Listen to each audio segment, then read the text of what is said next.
All right.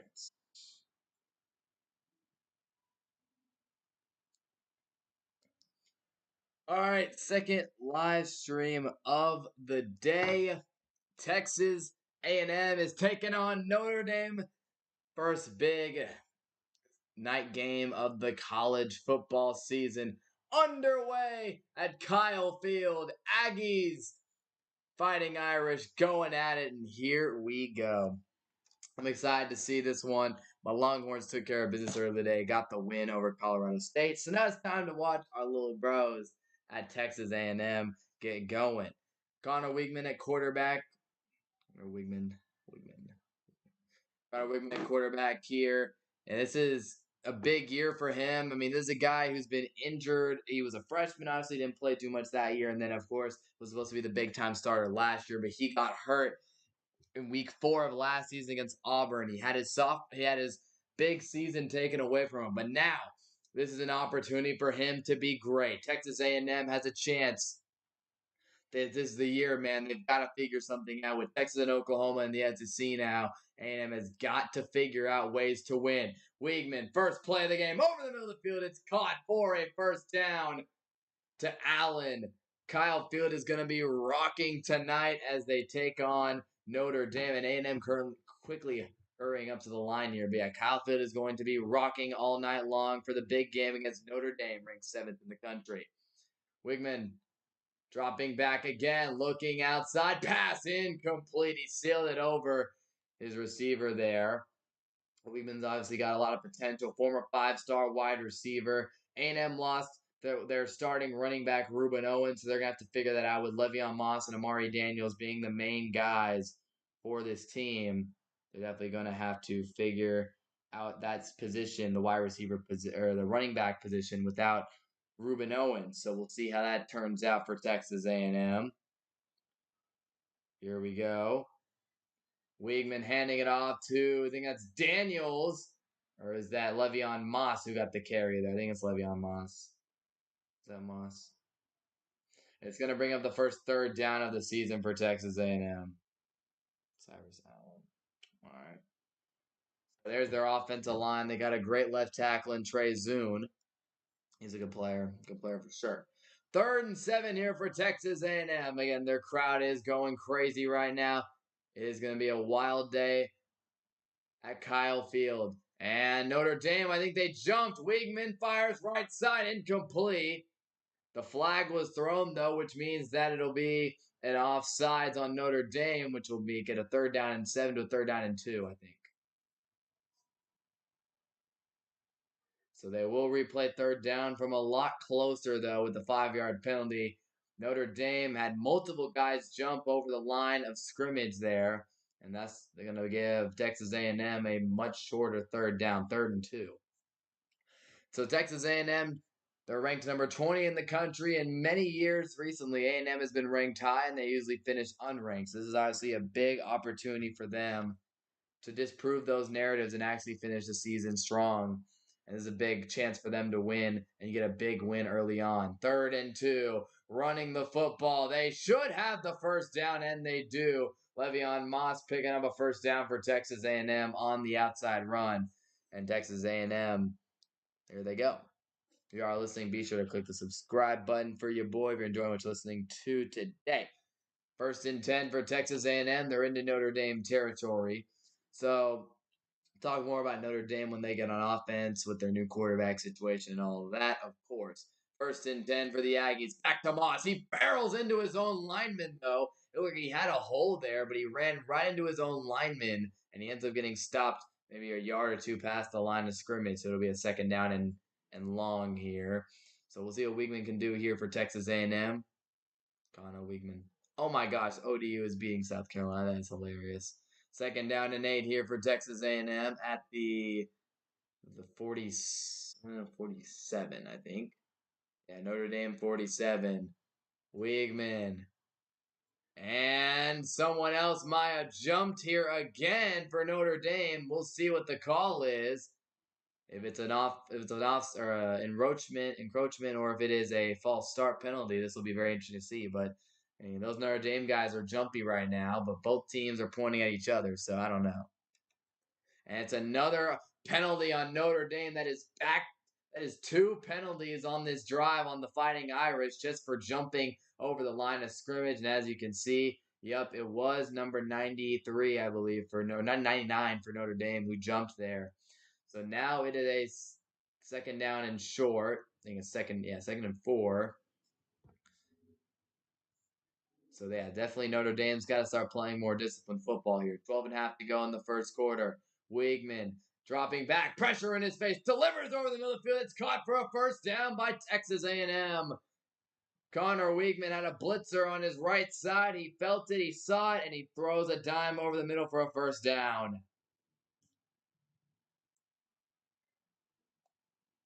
This is a good throw here from Weigman. He has a big opportunity this season to prove everyone wrong and raise that draft stock. He has a great season.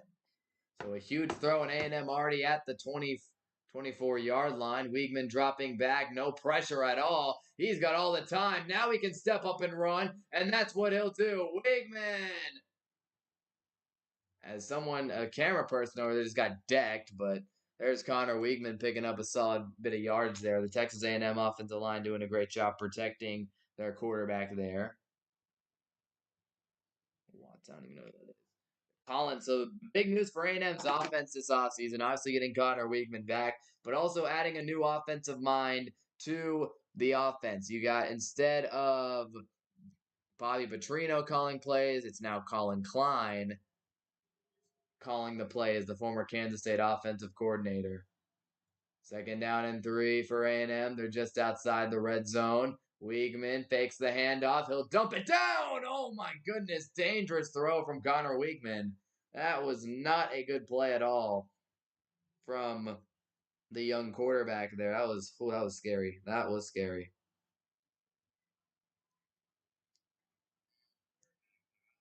So third down and 3 here for Texas A&M. We'll see what Weigman can cook up on this play.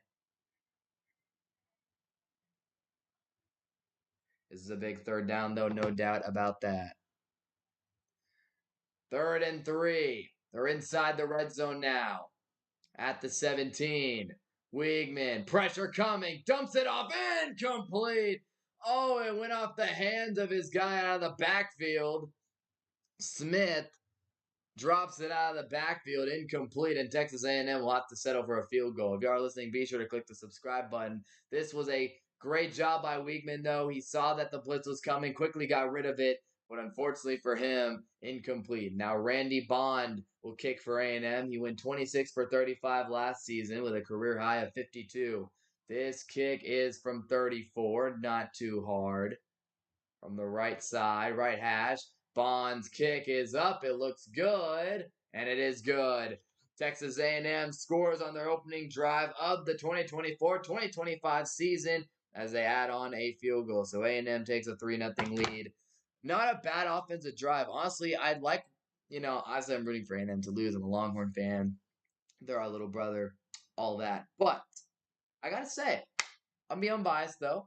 And I think Connor Weigman looked good that drive. I think Notre Dame was obviously trying to get him to hurry up his progressions, made some quick reads. Overall, he played a really good drive. It was just his running back or whoever that guy was out of the backfield kind of sold him there with that one, because that was just a bad play. He should have caught that ball. It's a first down. So Weigman looked good on the opening drive. The O-line for A&M, I think, did a pretty solid job. Pass pro, they were good.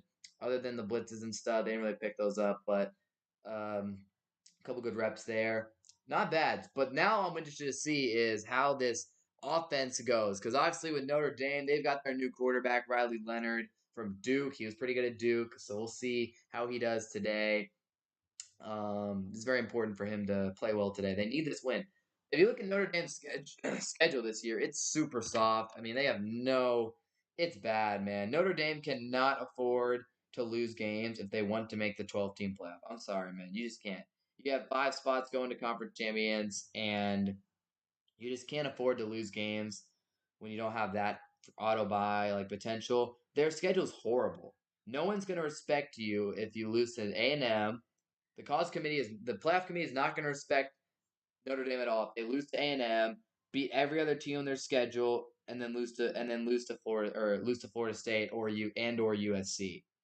Like you're not. I think Notre Dame with this, how bad their schedule is. In reality, they play maybe three decent teams. A&M is Um, L, Florida State is clearly not good. Florida State's not good, and USC's honestly, we'll see about them tomorrow night. So you got three pretty okay teams on your schedule. The fact of the matter is you can't lose multiple games. You have to win all of those games if you want to make. You have to. You only get one pass, I think, um, on that schedule.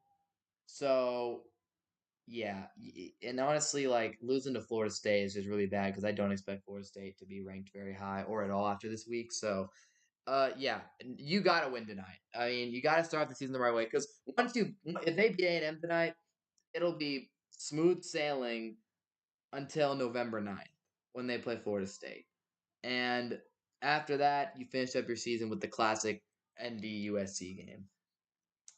Hey, Kelsey. But they got to win tonight. I mean, A&M, both teams got a lot to prove. Obviously, again, for the committee purposes, Notre Dame has to win. And for A&M, you don't want to start off the season with a loss already and then an SEC schedule after that. I mean, for Texas A&M, looking at their SEC schedule this year, it's not that bad, to be honest. They got Missouri, which is going to be a tough game for them.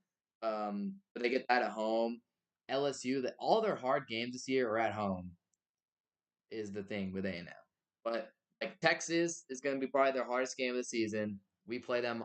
We have to go to College Station for that game. They got Missouri and LSU at home. Who do they play on the road? Florida. And they got smacked around by Miami today. So A&M should be able to take down Florida at the Swamp. And then Auburn at Jordan Hare could be a tough game. But I digress. A&M and Notre Dame both have a ton to prove tonight in this opener, and we'll see how that goes. But back to the game here, the game itself. Here comes Riley Leonard and Notre Dame onto the field. He's going to be playing in front of a hostile crowd here at Kyle Field. I know that those Aggie fans are going to be active and loud tonight, so we shall see how Riley Leonard adapts to that. We'll see. I don't really know too much about Notre Dame's team here, but we'll check it out. Here we go. Leonard passing on the first play. He'll check it down out of the backfield. Pass is caught. Big tackle out there by Thomas for A&M. That pass was caught by Jeremiah Love out of the backfield. Love. So the main impact players, A&M obviously's got a great defense. That's the main thing on their team, their defense. They got Nick Scorton, the big-time transfer defensive end. Tareen York is a very young, promising linebacker. I mean, that front seven's what wins them football games. They did lose some pieces like Walter Nolan in the offseason on the front seven side of things. But, yeah, that's interesting to see how they do tonight. Shamar Stewart and all those dudes. So 2nd down and 7 after the 3-yard swing pass. Here is Leonard. Bad snap. He picks it up, throws underneath. It's caught, and that'll be a 1st down for Notre Dame. As the pass was caught by Chris Mitchell out of the backfield. So Mitchell making the play, and Notre Dame moves the chains. 10 minutes to play here in the 1st quarter. Notre Dame getting their first down of the day. Love is in the backfield here. So we'll see that A&M D-line. They're obviously going to try to send a lot of pressure. But that front four, those guys can get home. It'll be big. Here is Leonard handing it off. Love. Stutter step in the backfield, and he goes down only a couple yards right there. But you can see these Aggies are fired up today. They are fired up for this game. I mean, big chance for them to prove themselves in front of the world. So this snap was on the previous play was terrible, but good job by Leonard to pick it up, fire it to his guy for the 1st down. 2nd down and 9 now for Notre Dame. Leonard takes the snap, looking right, fires right, pass caught. Not going to be much. Notre Dame kind of dinking and dunking right now. Who the heck is that now? And Jordan Fison caught. It was Leonard DeFison there. And now the Yell leaders are getting active here. It is 3rd down and 5 I don't know what the capacity is at Kyle Field, but I know it's probably over 100,000 right now, screaming and waving white towels. 3rd and 5 for Notre Dame's offense here at the 40.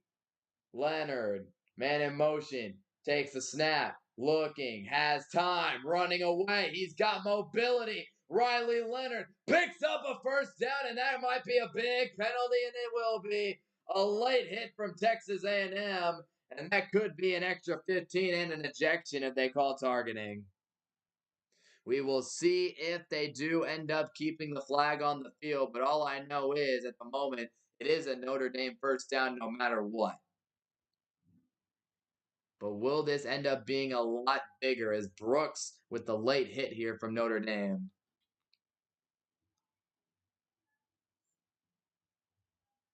Will they pick up the flag though? Because that's the I have sympathy for the oh no I have no that's targeting. That is targeting. I have no sympathy for that. I have none. No. Some of these times I can give the defensive players like leeway when it's a play like when the quarterback slides super late. Like I think that's a BS move. But right here, Leonard is completely on the ground and the guy goes in with his head and hits him, dude. That's a targeting call. They're gonna review this, but no, that's targeting, moron. 25, man. Like I said, sometimes in specific situations and certain spots, there is not targeting. Or there it's BS targeting when the quarterback slides super late. But right there, guy's on the ground, guy's clearly giving himself up, and you still go in with the helmet. I mean, there's just no reason. He was down, he gave himself up, he had the first down.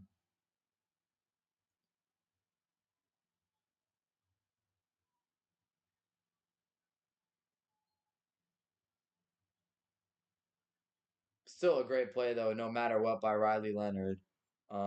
Great job by Riley Leonard right there to escape the pocket. Nothing was open, got out of there, made a play.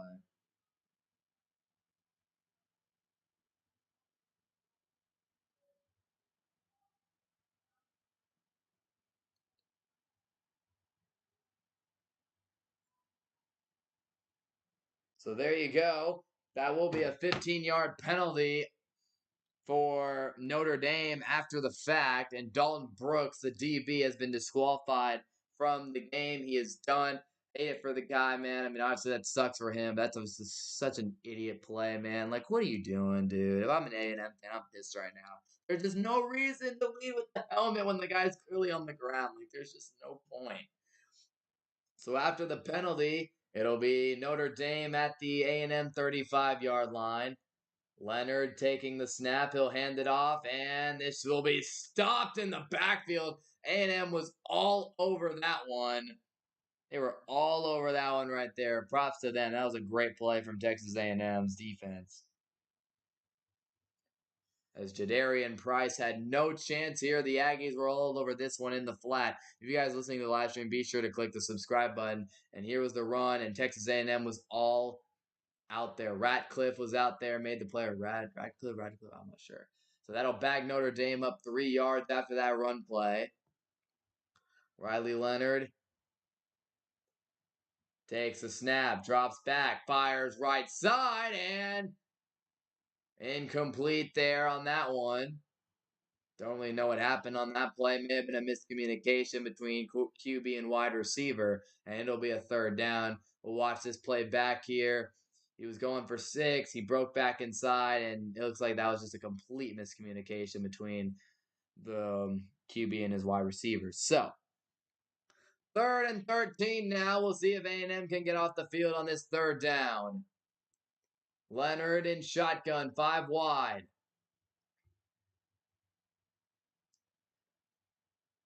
Pressure coming. They throw the screen, and it could be a first. Oh, they got him short. Great tackle there from Texas A&M on that one, as they threw it out to Bo Collins, and he nearly had the first down, but they'll stop him short. And now Notre Dame will probably send out the field goal unit. It's probably why they called this play. They just wanted to get into field goal range, which they do. They almost had the first down, but just a bad block from number 70 there. He just did not engage in that block. well enough. And now it's 4th and 3. This is not going to be an easy field goal to make. Mitch Jeter, though, very solid kicker, 12 for 14 last season for this Notre Dame squad. They got to get the snap off, though. 3-2. Snap is good. Holds good. Kick is good. And Notre Dame has tied the game up here halfway through the first quarter, or halfway through the first quarter. So there you go. All right. We have ourselves a solid little ball game here. Notre Dame made some plays. Got to give credit to Riley Leonard, but I mean, if you're Notre Dame again, you couldn't take advantage of the 15-yard targeting penalty, which has got to hurt for sure. They weren't able to take advantage of that penalty, and then just. Mm,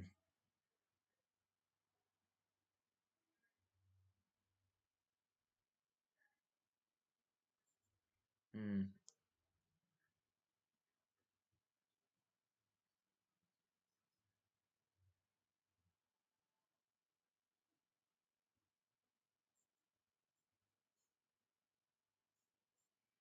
mm,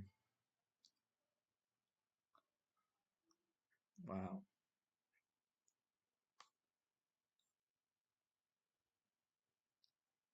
Just quick thing for prayers out to Ricky Pearsall, the 49ers first round pick this year.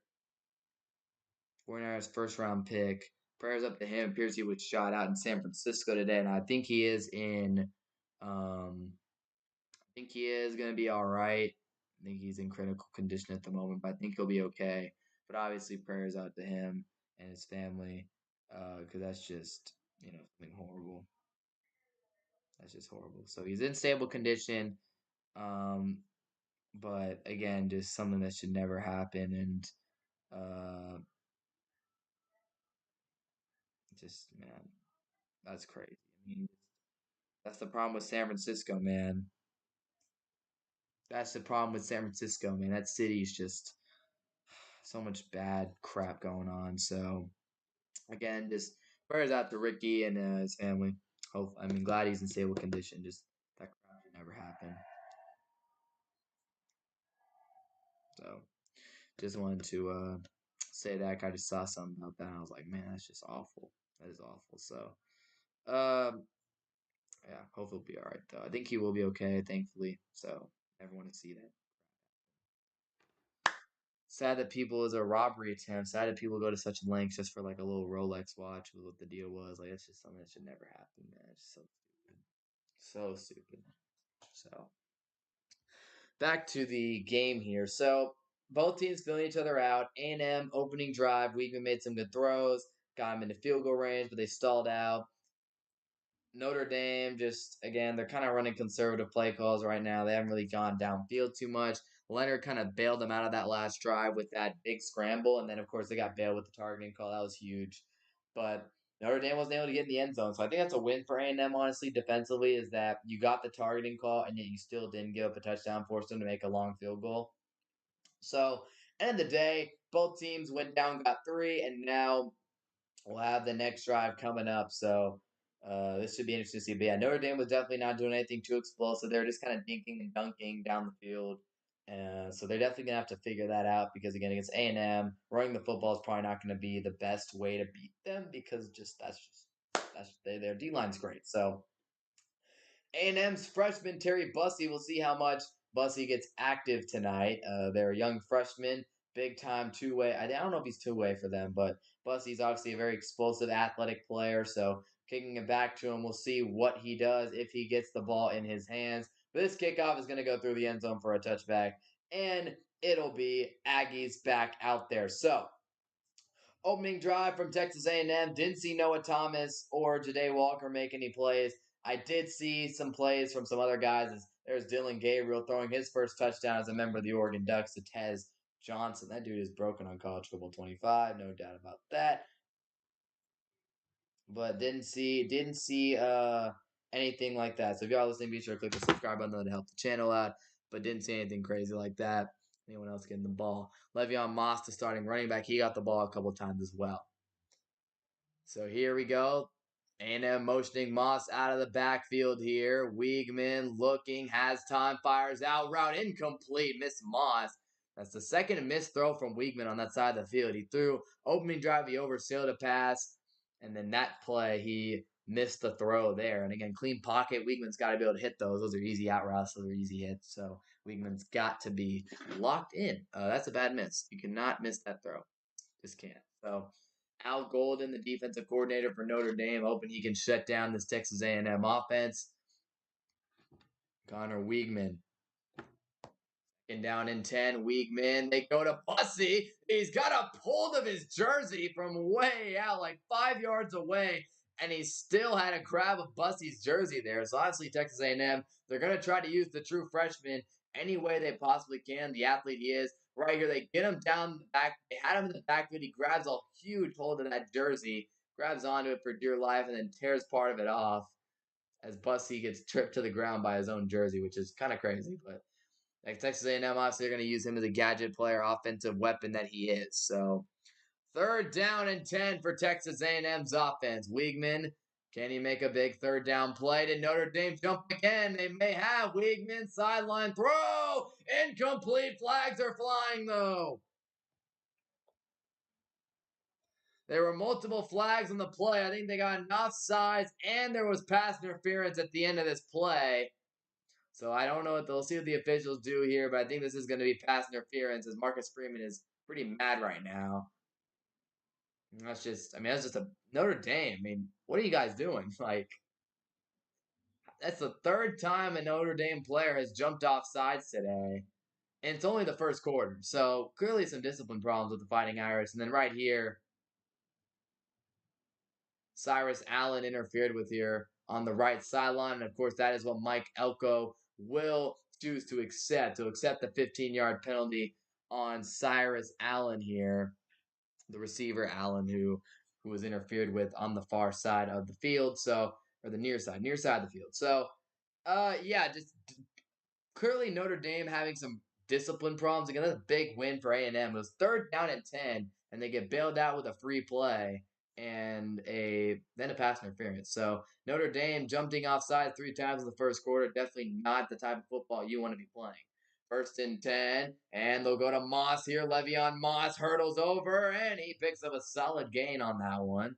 All things considered, they had a guy near to get him in the backfield, but Le'Veon Moss does his thing. So if you're Notre Dame right now, Marcus Freeman, I'd be furious right now. Like, how the heck do you jump off sides 3 times in 1 quarter? So here was Le'Veon Moss. Little hurdle here over Fighting Irish defender. Weigman, far side of the field, passes, caught, and A&M's guy is still up. I think he got the first down with that one.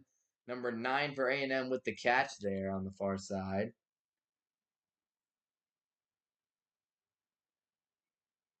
And that will be enough for Notre Dame for Texas A&M first down. Jade Walker. Yeah, that's Jade Walker. Oh, they've actually spotted him short. So that'll be a third down and 1, actually. The officials end up spot. I thought he might have gotten that, but it is going to be a third down and 1. Full yard short of the marker. Weigman goes back under center. They're probably going to try to go to Moss, or maybe they'll sneak it. They'll sneak it. Weigman got the first down. A&M trusted the big offensive line up front to plow through, and that is exactly what they do. But we got a flag down, though. So we'll see what the call is now. I mean, it seems like a lot of them have been on Notre Dame. And this one is going to be on Texas A&M, though. They false started on the QB sneak. That's going to be a 5-yard penalty on the Aggies, and that'll back them up to make this a third down and medium. So here was the play right here. Looks like Jade Walker was motioning around, and there was a lot of confusion on this far side between the 2 wide receivers, Jade Walker and is that what number is Noah Thomas? It's Noah Thomas guy that I've heard is good. I'm not sure. Let's see. No, Moots Muhammad is still on the freaking team. Oh, Thomas is 3. Okay. Play clock winding down to 3. Weigman gets the snap off. Notre Dame going to send a blitz. Weigman off the back foot. Throws incomplete. And the Fighting Irish are going to get off the field with that one. As the Notre Dame sent the blitz here. They sent it through. Right through the middle. And they had multiple guys off. Weigman just had to fire one off lazily off the back foot here, which He did get, but this one was under. I mean, he just wasn't going to be able to get it there, to be honest. So that is going to end the drive here for the Aggies as Notre Dame got through the pass interference penalty. And Notre Dame, I mean, they're a defensive team. That is what they've got. They've got good defensive players on their roster. That is what they're known for, after all. I mean, you got guys like Jack Kaiser, one of the better linebackers in the country. You got Ben Morrison, one of the better DBs in the league in college football. So that's what Notre Dame kind of does. As we got an injured Aggie here, Mark Nabu Jr. He is hurt on this play, so is obviously unfortunate here for him. Hopefully he'll be all right. Obviously, don't ever want to see injuries early on the season. So remember the A&M offensive line. So for Notre Dame, a big stop there on the defensive side again. They got him to a 3rd down 10, got called for PI, they bounced back and they made it happen.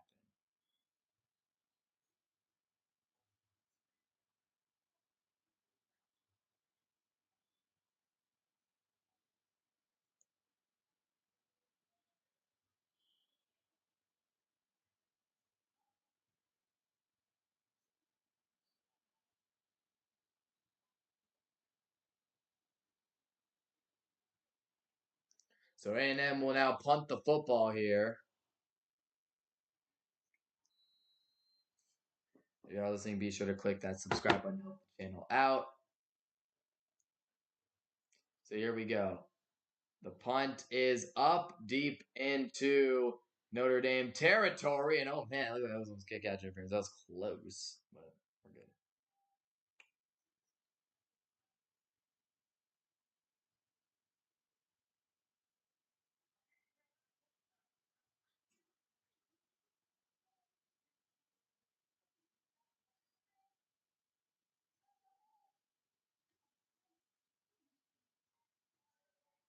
Mm.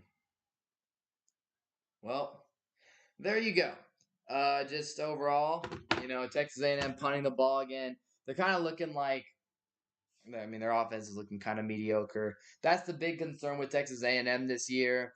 The wide receiver room doesn't really have any like studs. They got good players like Noah Thomas isn't bad, Janae Walker's not bad, but they lost their one of their running backs.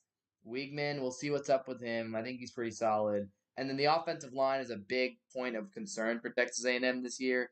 And as we're seeing early on, when Notre Dame sends blitzes, when Notre Dame sends a ton of pressure, A&M is Weigman's usually having to throw off the back foot, usually having to, bite the bullet and just throw a quick one. So they're clearly not they're clearly not great on the O line. Again, if this guy's injured long term, maybe we'll see what's up with him. But if you have injuries like that, I mean your offensive line's going to struggle. So Texas A&M obviously they're going to have to figure that out. No doubt about that. They're going to figure it out because you don't want to you just don't want to you're already seeing that the O line is not great for Texas A&M. So we shall see.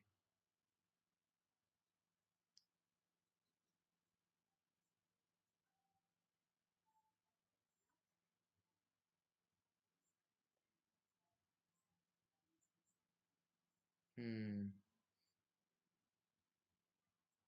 But the offensive line, we'll see.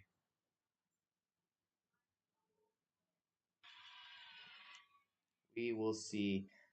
We will see what happens here. But yeah, Texas A&M. It's gonna be about the offensive line though. Yeah, that's the big weakness of their offense is the O line. But like I said, first game stuff. But that's what Notre Dame's gonna do. Is they're gonna keep the ground game in check, not allow explosive runs, and they're going to send pressure.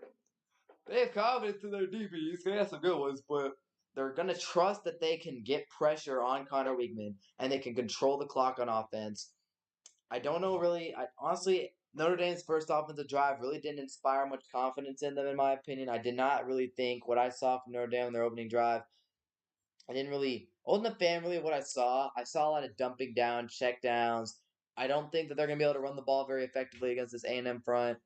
And Riley Leonard is gonna, probably have to do what he did in the opening drive, which is be willing to take off and run when that pressure starts to get in, pocket collapses a bit. So, but A&M does do Notre Dame a solid, getting the targeting penalty that obviously was pretty much the only reason why they got 3 points in that drive was because of that penalty. So there you go. All right, so Notre Dame will get the football deep in their own territory as they start this second drive of the game. A&M with the field goal, then they punt the ball. So there you go. And now Riley Leonard turned up right now. He's looking ready to go. I mean, obviously, went from a little school like Duke. Duke's a big time school for basketball, but not when it comes to football. But hey, Riley Leonard can change that. Here we go. 1st and 10 under 4 minutes to play. Leonard, design QB run, and he's going to trip up after getting a few yards. So A&M obviously, or Notre Dame knows what they want to do with Riley Leonard. He's a runner. That's what he does. He's more of a running guy, mobile guy. He'll take off and run. So A&M has got to be ready to do that and be ready to go. Be equipped for that because that's what Riley Leonard does. Yeah. So here's a 2nd down and 7 after that one. Leonard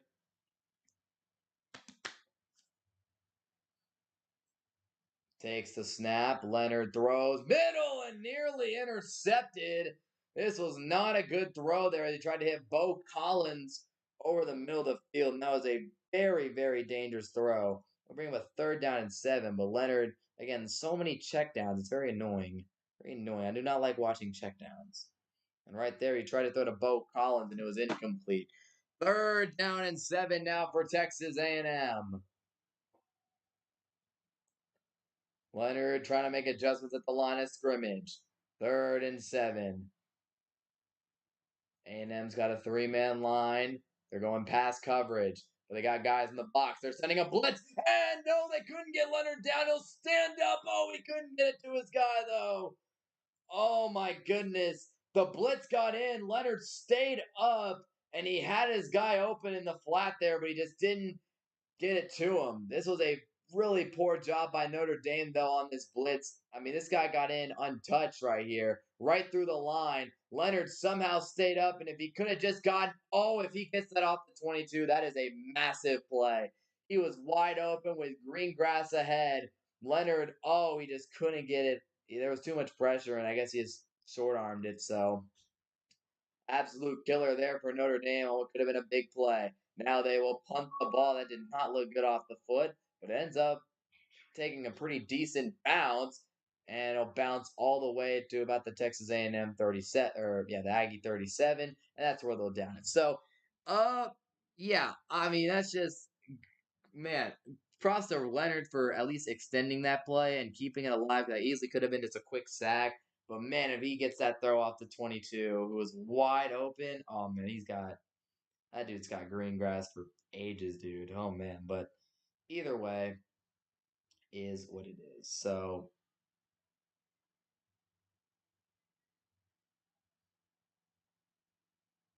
mm, that's an absolute. That's a big stop though for Texas A&M to get pressure like that, make a play like that. That's huge. 1st and 10, they go to Moss and a solid run there, a few yards for Le'Veon Moss.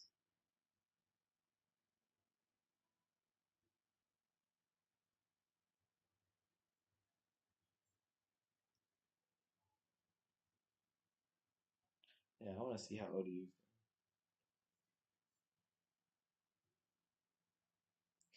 So here we go. 2nd down and 6.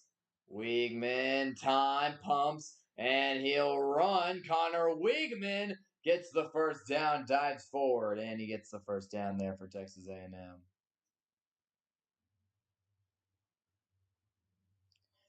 The offensive line did a good job blocking here. It did beat Old Dominion. And yeah, Connor Weigman, good play right there. Jack Kaiser tried to get him, but yeah, there you go. 1st down and 10 for A&M at their 49-yard line. Minute 53 to go. Weigman takes the snap, And he'll go a jet sweep here to Jade Walker, and he gets about 5 yards before being brought down by the Fighting Irish defense. So A&M, they're getting good plays here on first downs. They're getting five yards per first down so far, which is not bad. The last couple of plays they've gotten first downs on like 5-yard plays. That's good. They're moving the ball. They've been really doing a lot of motioning, wide receiver jet sweeps and stuff like that. They got Bussy one. Now they got Jade Walker one. As it's a minute 17 to go in the first quarter. Finishing up the first one here from Kyle Field. Tied at 3-3. And here's Texas A&M. Weigman in shotgun with Moss in the backfield. And Weigman will go to Moss. Inside zone. Moss, first down. He gets across the 40. And a first down there for Texas A&M as they're threatening to get on the board here. They've definitely had a pretty productive drive. Started off with good field position, and now they're going to get back on the ball here pretty quickly. So yeah, Weigman, they just ran a little inside zone here. Good blocking from the Aggies. Now Weigman drops back to throw, looking, pressure, throws up, and it's incomplete. He stepped up. I said throws up. He stepped up and fired, and it was incomplete. I'm tweaking. I really said throws up. What am I saying? But he stepped up, though. Incomplete, intended for Cyrus Allen. So, second down and 10. Second down and 10. Weigman hands it off to Amari Daniels. He slips through and gets a solid gain. About 7 or 8 on that one, so not a bad handoff at all. And that could be the end of the first quarter if Texas A&M chooses to not run another play. We'll see what Connor Weigman does here. Pretty slow start to this game here in Aggieland, though. Mike Elko's first career game as the head coach of Texas A&M. So that's the interesting thing here, though. I think A&M will just take this one to the second quarter. Interesting thing about A&M is Mike Elko is coaching, and he's coaching against his former quarterback, Riley Leonard, today. Two were together at Duke, and now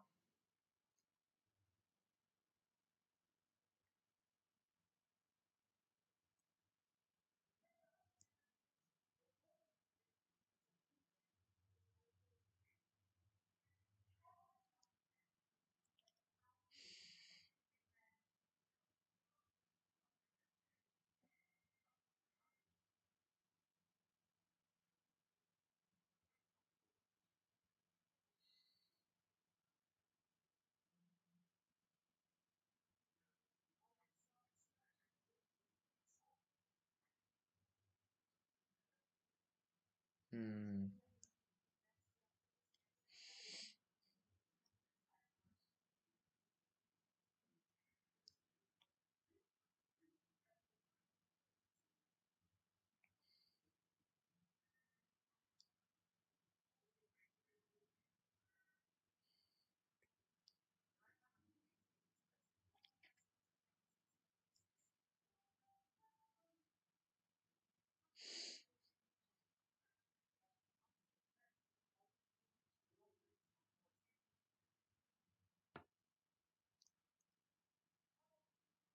Hmm. Well, first quarter is done. Overall, I don't know. First quarter, well, they're about even. I think Texas A&M moved the ball better, though. I think that's the thing. I think Texas A&M doing better on the offensive side of the ball right now, and they're moving the ball better. Meanwhile, Notre Dame was, again, it's not really, the passing attack looks kind of weak right now. I don't think they've completed any big plays downfield or done. I don't think they've completed a long pass down the field or anything like that. So I think that's been their problem so far. They're really just not, the downfield passing attack from the Fighting Irish is kind of weak. But for Notre Dame, yeah, it's kind of how it is. And for A&M, we've made some good throws. They did kind of blow the points that they had in the last drive, though they could have gotten more like a touchdown on that drive if EJ Smith caught that ball in the backfield, which he did not.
All right. Here we go. Second quarter about to get underway here in College Station at Kyle Field. Texas A&M will start off with a third down and 3 here. And we got flags everywhere, and I think that this is going to be another pre-snap penalty. This one going to be on Texas A&M, though, I believe, as A&M has been called. And yeah, Texas A&M, I'm not gonna lie, they shot themselves in the foot early on in this game with multiple false starts, drop, targeting. Like, you can't be making penalties like that. I mean, that's on Elko's guys, man. Y'all gotta lock in. Look at Mike Elko. Mike Elko's first game as Texas A&M's head coach, and he's probably really unhappy about the discipline. If you guys are listening, be sure to click the subscribe button. Now it's a third down and 8 here for Connor Weigman and Texas A&M. Weigman fakes the run, throws it outside, pass caught. Today Walker plunging forward, and he'll actually get a solid amount of yards, more than I thought he would. He looked pretty athletic and explosive on that, but alas, still short of the yard line by multiple yards. It's going to be a fourth down here. So they tried to throw the screen here to Walker. Good blocking. He made a nice move, honestly. That was a really nice move. Then he plunged forward for a few extra yards, but was not able to get the first down. So Texas A&M will line up for the 49-yard field goal from Randy Bond. This is not a gimme. His first field goal was a 34-yarder. We'll see if he can knock it down from 49. This would be a really impressive field goal if he knocked this one through. Hold is good. Kick is good. Looked like it was hooking left for a second, but instead it goes right through the uprights, and Randy Bond gives Texas A&M a 6-3 lead.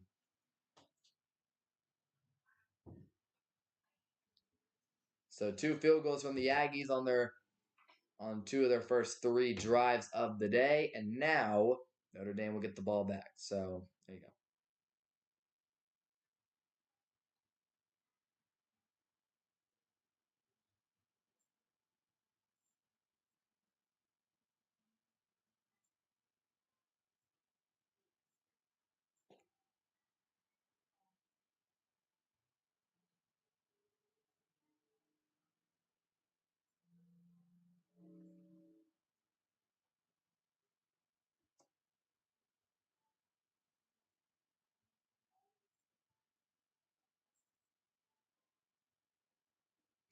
Goofball. So again, A&M got down the field, but I mean the penalties are killing them right now. I mean their fans are probably mad right now because yeah, penalties. Ah, penalties, guys.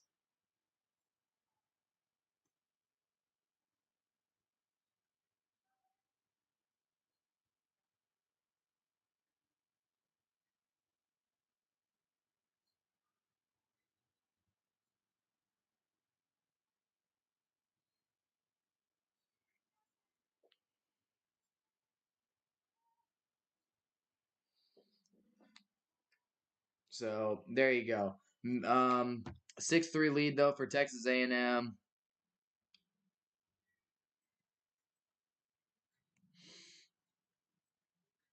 And they see how they do on defense.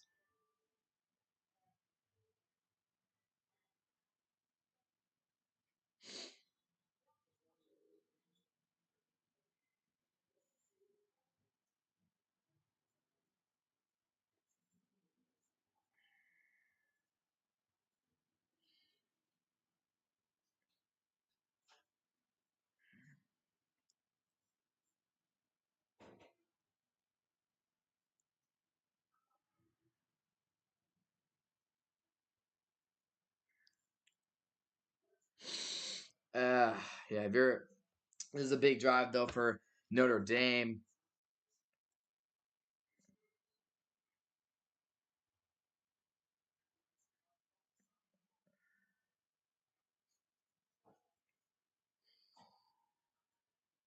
Bama's up 35-0 at half. Yeah, they're chilling. Michigan's only up 7-3 though.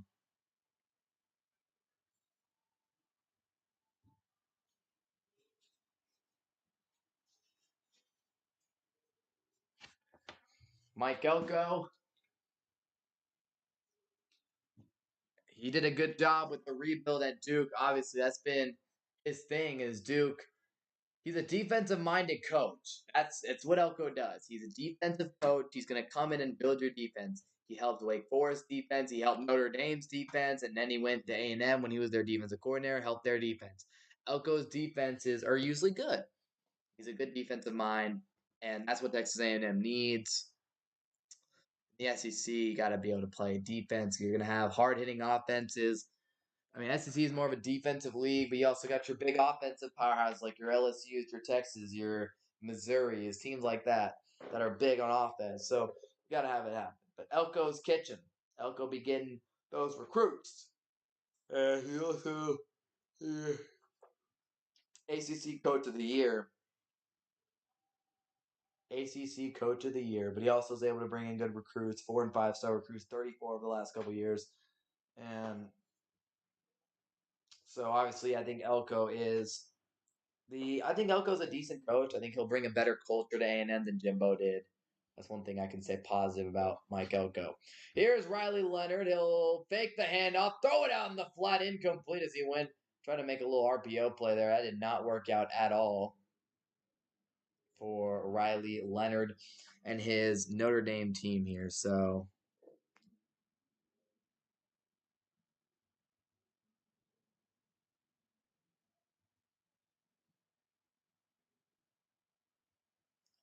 6-3 here. And man in motion. Leonard. A&M sent that safety way up. Oh, that dude sprinted in pre-snap. Leonard getting back to the line. He sees something here. Everyone making adjustments. Play clock down to 3. Leonard snaps it. Looking right side. Throwing. It's caught. First down, Notre Dame. Was it names on the back of those jerseys? But pass is caught here for a first down. Leonard here looked on the right side. Breaking route. Threw it right on time. On a first down there for Notre Dame. So Leonard, only 5 for 9, 37 yards is so bad. Please throw the ball downfield. Leonard again, stepping, throwing, checks it down again, and that'll be a first down, though, for Notre Dame. Past the 50. Just past the 50, but past the 50. Right here, Riley Leonard had the ball, stepped around the pocket for a while, finally noticed he had a wide open guy in the flat. And now Notre Dame will have the football at midfield. Little drive finally going for them. Finally getting the passing attack to work. Leonard. Snap. And another design QB run. This one, though, is not going to work out. A&M was there getting Leonard down in the backfield. I think that's Nick Scorton who made the play. That's what they did here. A&M's got a lot of guys in the box, 5, 6 guys every play. They drop guys back, 3-man rush, and Nick Scorton gets off of his blocker on the left side and makes a nice play. Second down and 10. Leonard, bubble screen out in the flat. This was blown up from the moment it developed as A&M had multiple guys out there to make that play, forcing them to bounds. It's now third down and 10.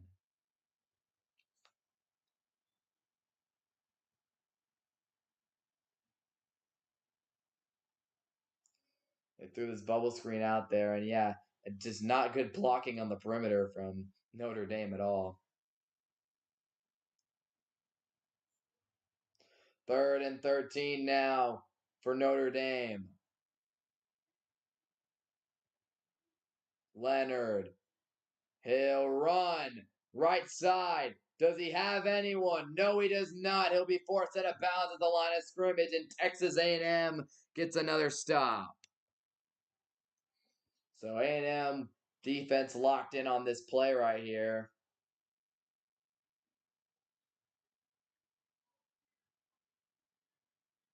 And Leonard, I mean, no one got open. No one was open the entire play. Maybe could have thrown the tight end there. I don't know. But either way, Texas A&M had no chance on that one. Or Notre Dame had no chance. Riley Leonard had no chance. And now the Fighting Irish, after getting to about midfield, they will punt the football.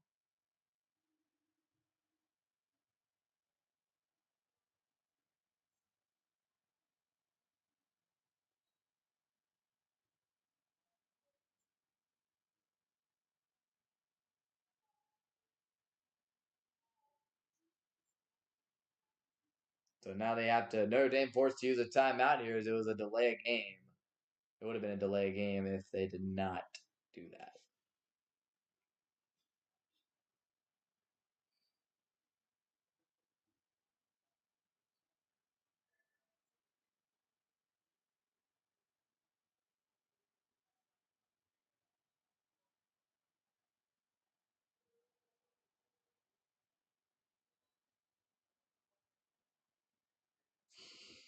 So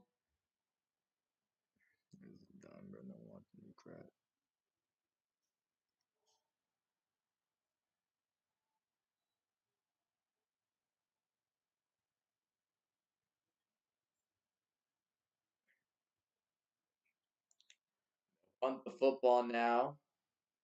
And this one will be caught. And A&M going to try to return this. Terry Bussey. And he'll be taken down in the 20.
Here's Weigman dropping back on first down. Has a ton of time. Oh, it was intercepted. That is not a good throw at all from Connor Weigman. He overthrew his receiver. And Notre Dame gets the interception, and they'll start with great field position. That is a bad miscue right here from Wiegman. Again, the lack of game reps from Wiegman right here. I don't even know if there's a lack of game reps. This is just a terrible throw. No pressure, and he just overthrows Noah Thomas right to the DB. Gets the interception, and that is a big turnover just through the hands of Thomas. But again, overthrown when he was wide open. And intercepted there by Notre Dame, which means that they will get an excellent field position here. They'll start with the ball at the A&M 29-yard line. Wiegman with the overthrow.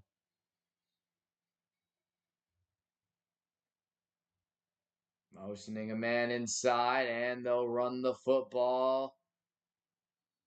Jeremiah Love gets a couple yards.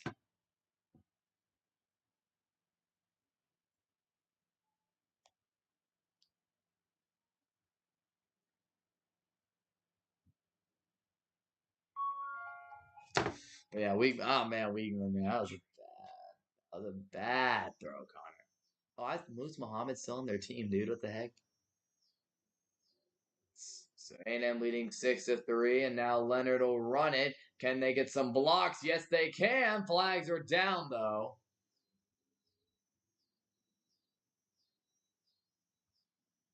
I think they're going to get Notre Dame for a hold here.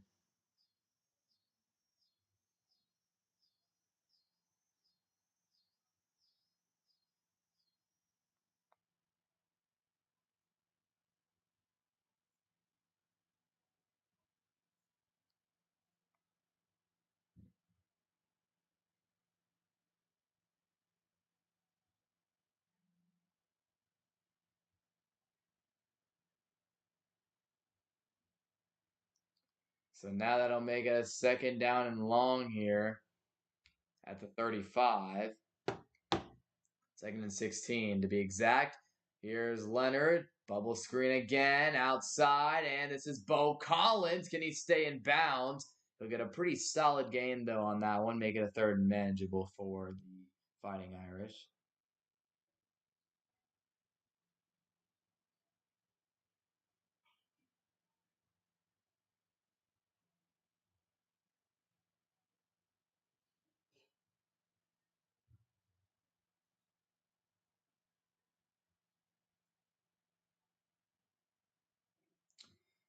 Third and 5.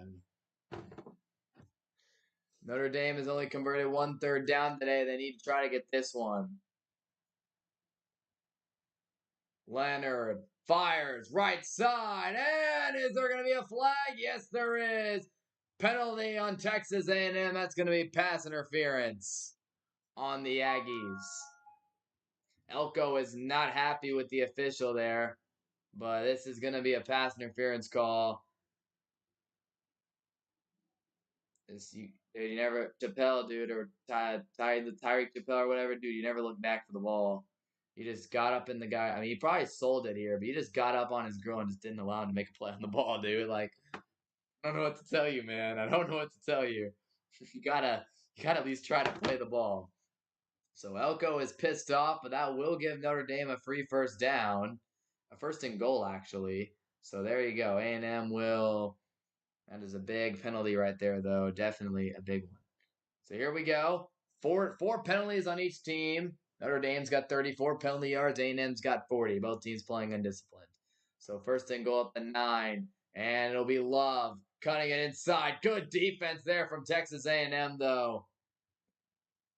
Cassius Howell making the tackle right there. A&M's defensive line. This is a good red zone defense right here, no doubt about that. They do well. I mean, in this situation, stopping the run. Notre Dame only has 15 rushing yards today, and A&M has 52 rushing yards. There you go.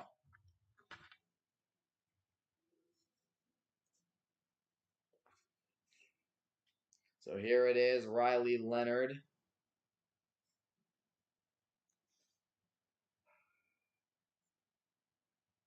Leonard looking left side, incomplete. Wanted to go for his running back Love in the end zone, and it was an incomplete pass. Brings up a third and goal.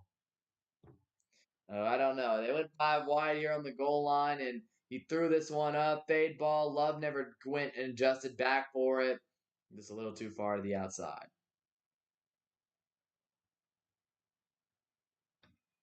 Third and goal.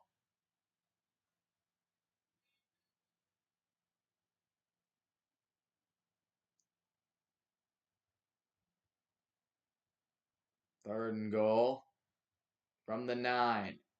Leonard looking, running to the right. Leonard throwing, end zone incomplete.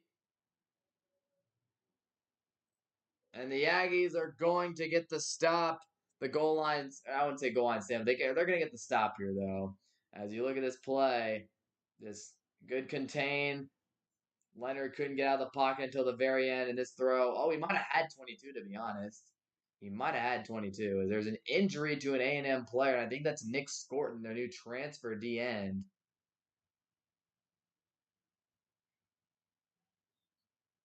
This is a big injury to A&M if he's truly hurt here. Nick Scorton's obviously one of their big defensive linemen, very important player. 10 sacks last season at Purdue. Led the entire Big Ten in sacks. He is getting off the field on his own power, but definitely a little limp.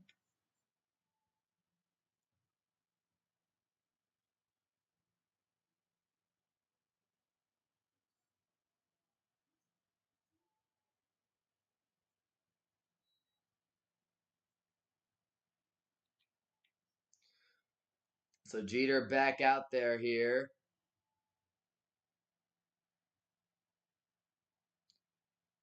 Chip shot, field goal, hooks. Who had Jeff snuck in there? I'm not gonna lie.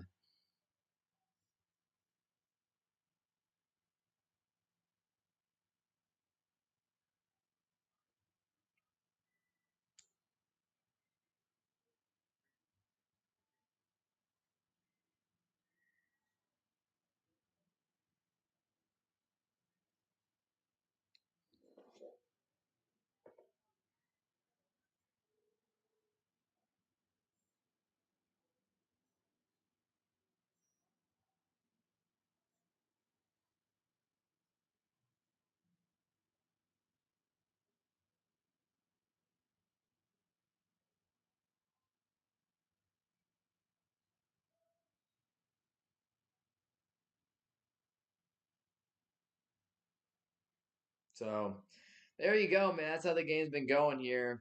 Notre Dame ends up tying it up with that field goal.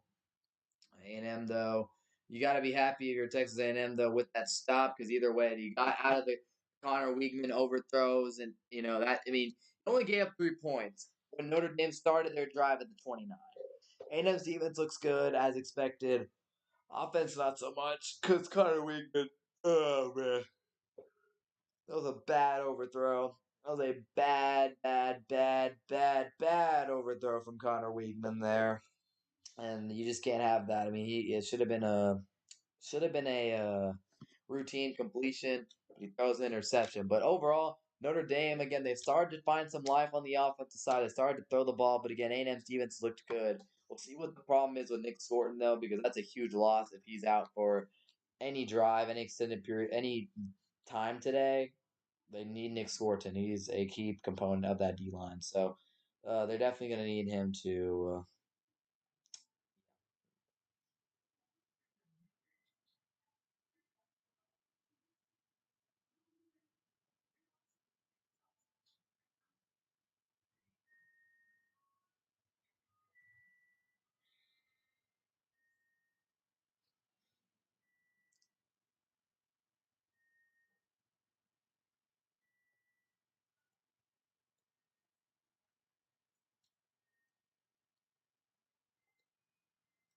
Mm,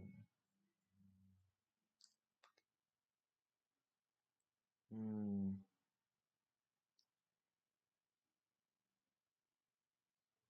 mm.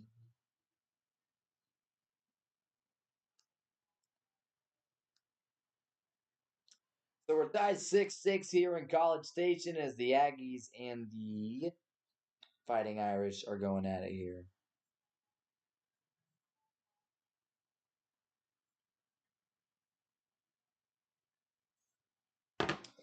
Yeah, this has been a very interesting game, though, no doubt about that. Texas A&M will get the ball back on this possession.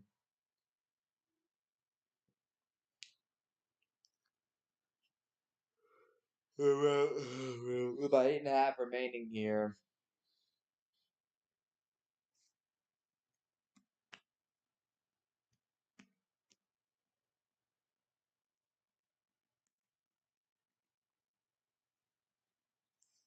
And Bussy will look to return this one. He's an explosive athlete, but he's tripped up about the 20.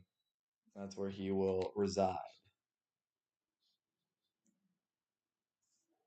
So Notre Dame's defense, again, the key today has been pressuring Connor Weigman, making him make high reads.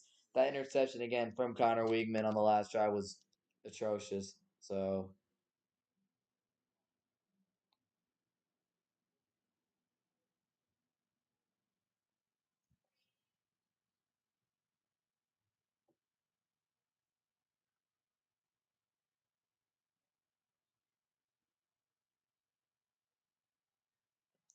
here's a handoff and a solid burst from Le'Veon Moss.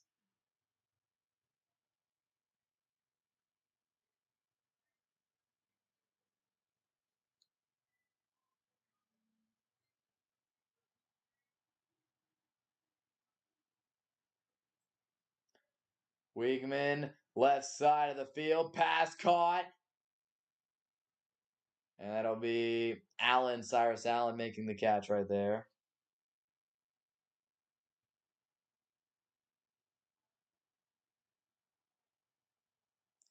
Another injury to an A&M offensive lineman here.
And so another injury here to an Aggie.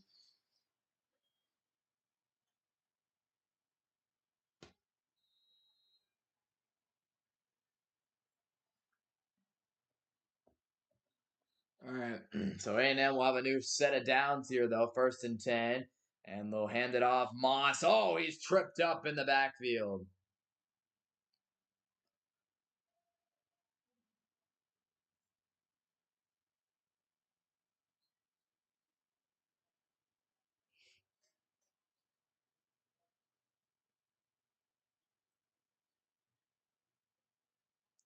Second and 12 after the 2-yard loss.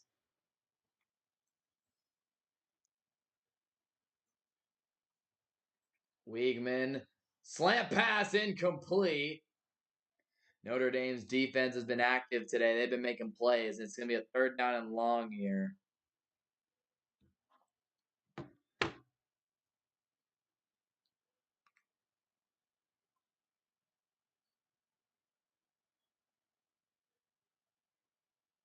That was nearly another interception, dude. That was a really bad throw. Led Janae Walker into a hit.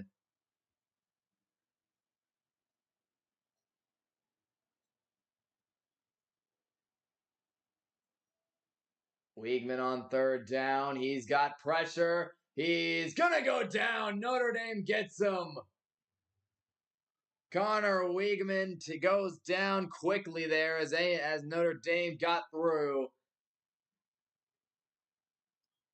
And now Notre Dame will punt the football, or the Aggies will punt the football back to Notre Dame. Oh man, Weigman, bro. Connor Weigman is not good.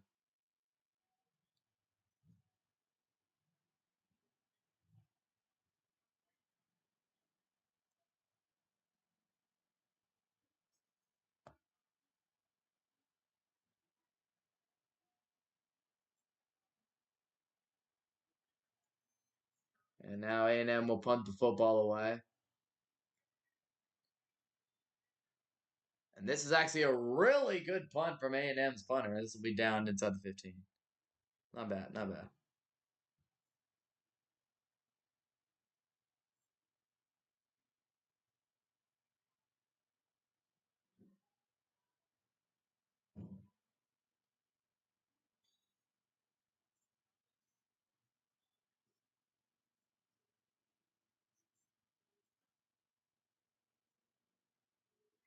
So there you go, guys. Here we go. 6-6 is the score. If you guys listening, be sure to click the subscribe button as the Fighting Irish have the football back at the 14-yard line. Their own 14, so they're not their own 14, but still. They're going to hand this one off to Jeremiah, or that is that not love? I don't think it's love. Down he goes here. So obviously A&M offense is not looking great for them right now. Connor Weigman looks scattershot in the pocket, just making bad throws. He's been really inaccurate today. And the O line has been it's been pretty iffy. The defense, however, has been good. Both defenses have been good. Both offenses have been trash. Hence why we're at 6-6 score and no touchdowns. 2nd and 8. Leonard looking, firing, slant pass caught.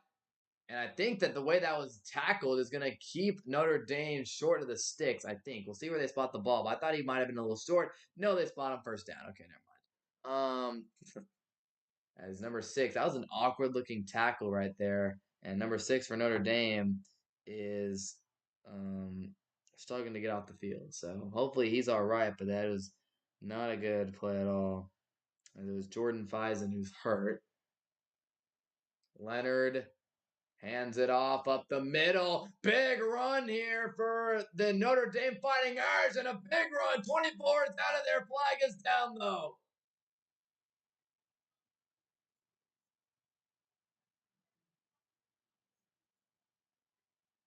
I think this one's coming back, though. I think Price's run, Jadarian Price's run is coming back.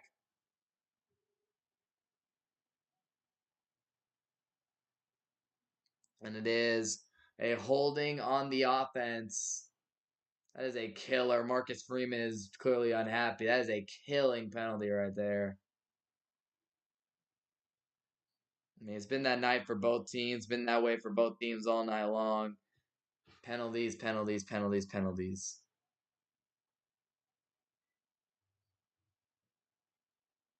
And they're talking about there was a penalty right there. They held Tareen York. So instead of it being a massive gain into A&M territory, it's instead of 1st and 14.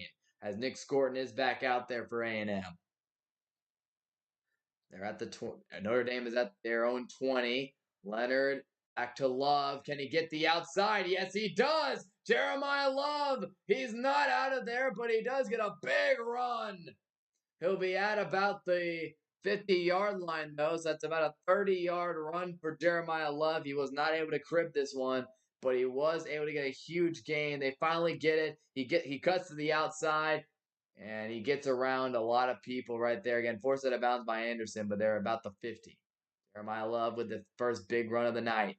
Leonard dropping back, has time, firing, and incomplete over the middle of the field. Might have had a man, but a bad throw. I mean, Notre Dame and A&M fans gotta be unhappy with the quarterback play from both of their teams right now. It has been an ugly QB game for both guys. It's not good.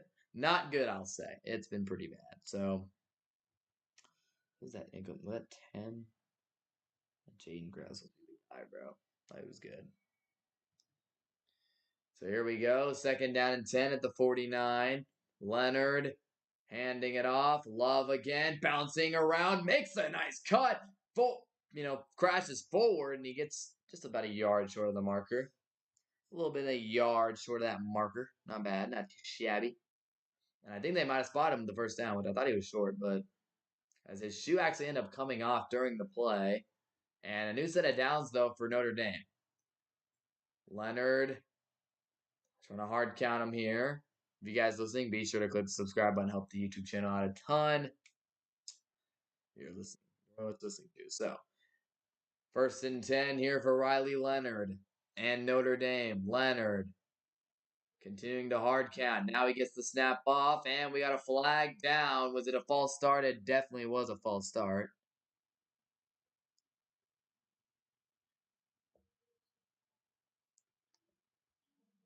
False start.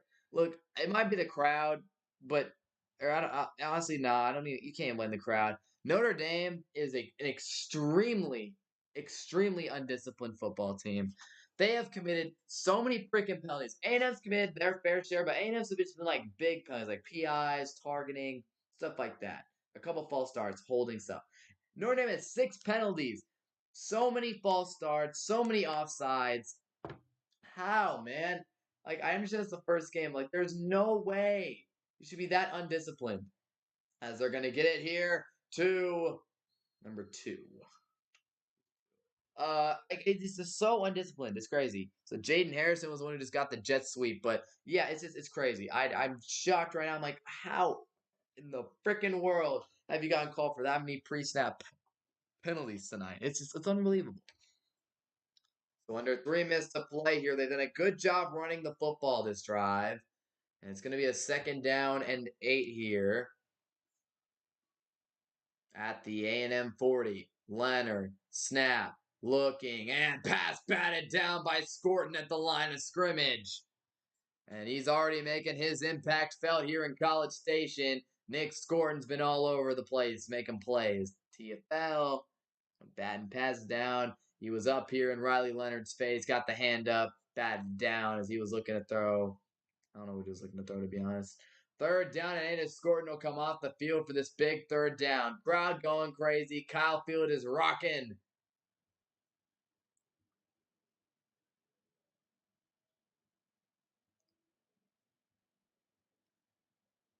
Third and 8, Notre Dame 1 for 5. Here's Leonard, bubble screen. This might not go anywhere, and it will not. Maybe a yard, but Notre Dame is gonna probably have to punt here. Just that's awful. What in the world? What kind of play call is that for 3rd down, man? That is such a baby play call. Like, really? A motioned out bubble screen. And I'm maybe able to work. The blocking on that was awful.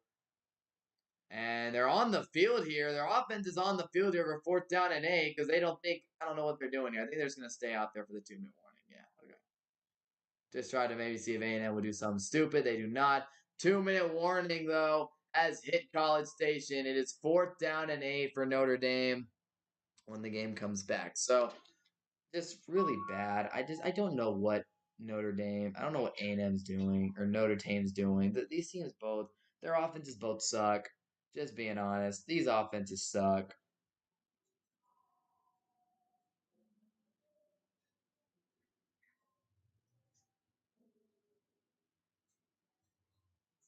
I just like it's just the QB play is making this game hard to watch.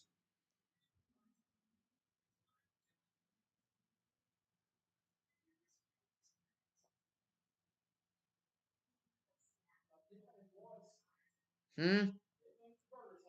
Yay.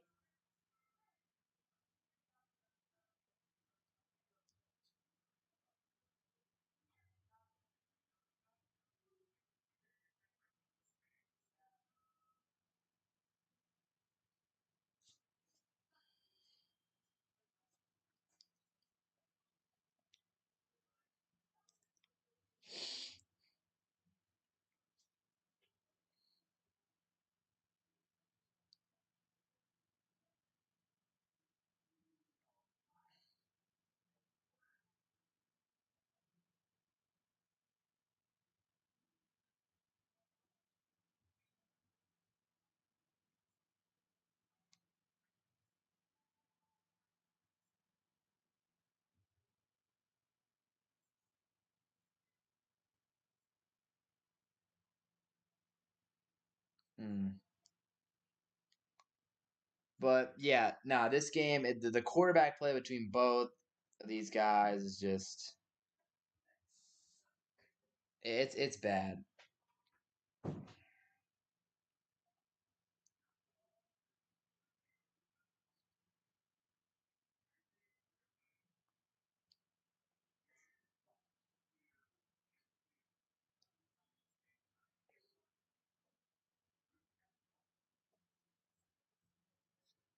Like I just like that interception for Weigman. Like apparently the receiver that he threw to is 6'6". How in the world do you overthrow someone who's 6'6" that bad? Like he's been inaccurate since the opening like snap and opening sequences, the opening drive. I missed an out route on the first. I think he missed like a easy out route on the first play of the game, and then just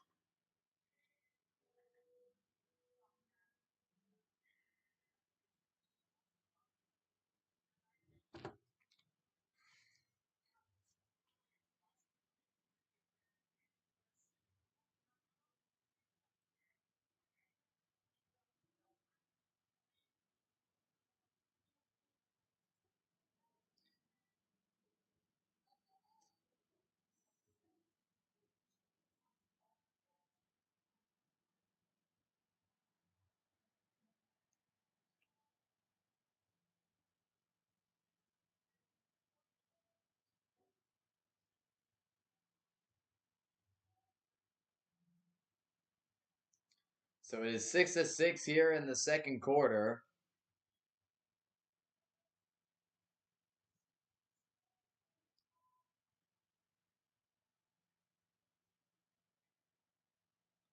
And Notre Dame is going to punt this away. That was not a great punt off the rip, but it ends up. Whoa, we got something going on here between Terry Busy.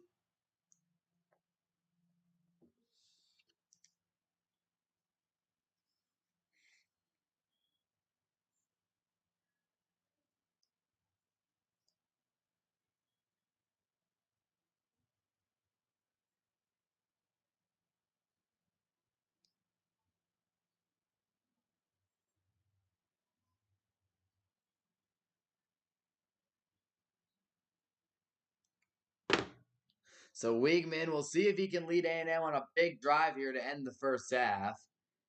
Because right now it has been ugly for Texas A&M's offense and Notre Dame's offense, and Connor Weigman does not look good today. Here's Weigman, though. Have to make some throws, and he throws the out route. This one is caught out in the flat. I think that was Jade Walker who caught that one, but it's not going to do anything. It's like a 1 yard game, maybe. Ready for food. A minute and a half to go here in the first half. Connor Weigman.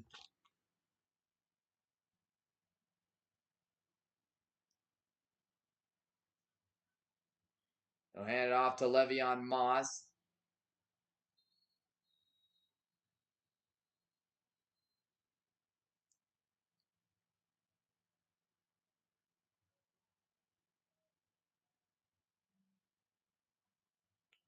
And Freeman will call a timeout here for Notre Dame.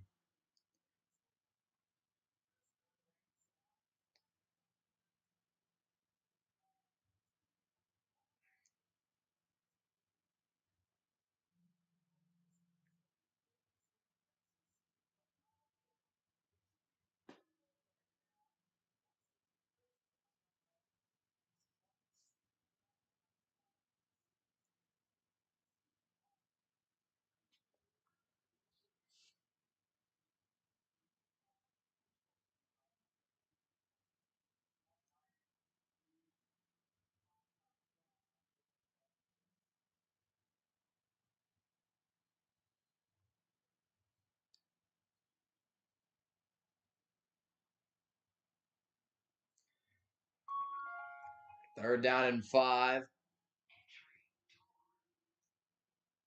Weigman he's going to try and draw him off sides. He didn't. Now he'll look to throw out. Route pass caught. Noah Thomas. And there's A&M's number 1 receiver.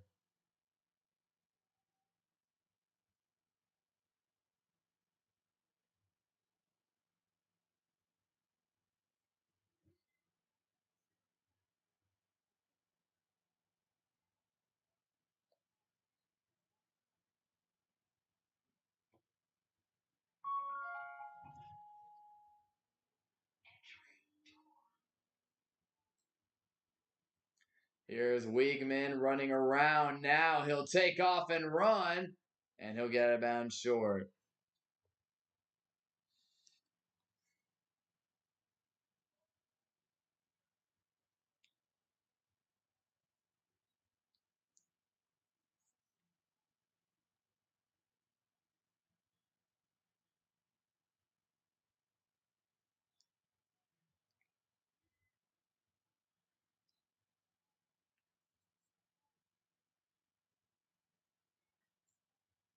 Taken down in one.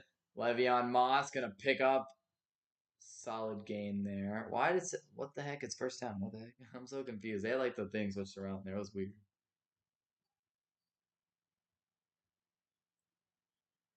A&M does have all their timeouts here.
First and 10 here for A&M.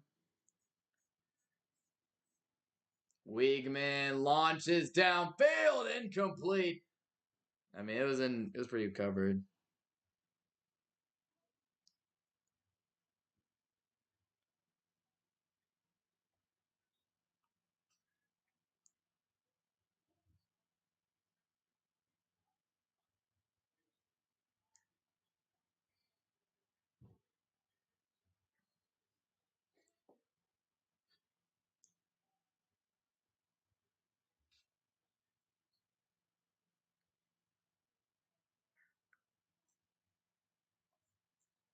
Here's Weigman again, stepping up, firing, and it might have been picked off.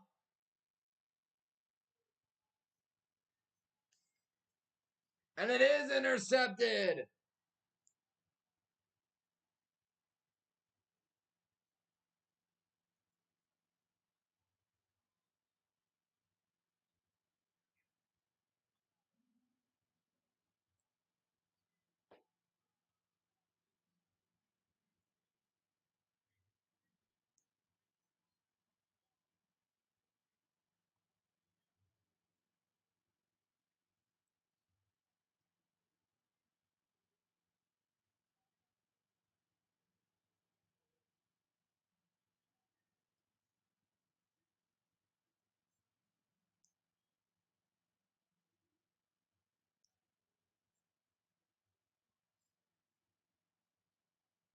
So now Notre Dame. Leonard rolling out.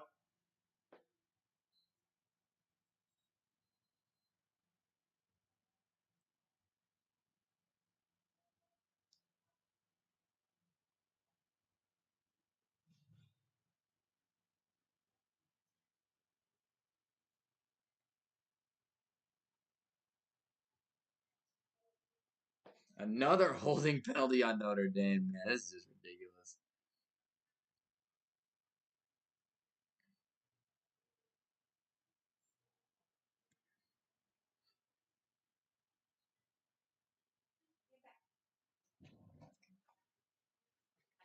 Hi, Mom. Thank you.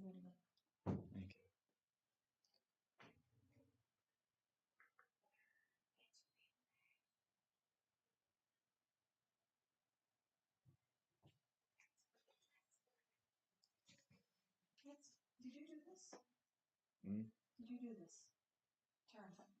Oh, yeah, that was me. My bad. Jeremiah Love gets knocked at about.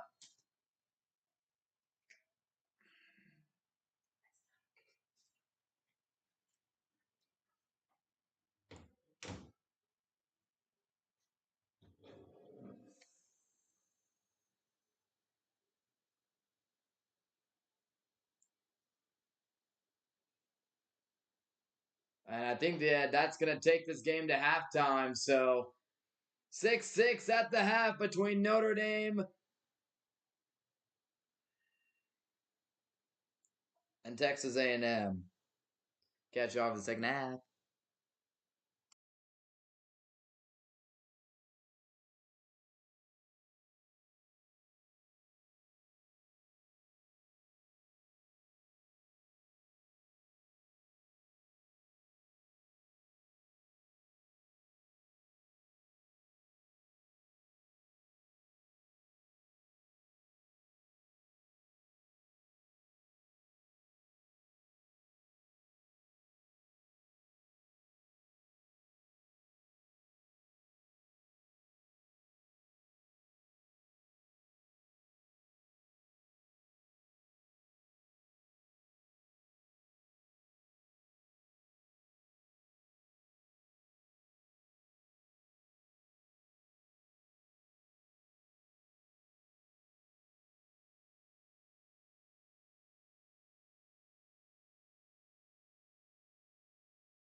Back for the second half here. Notre Dame will start with it at the 24.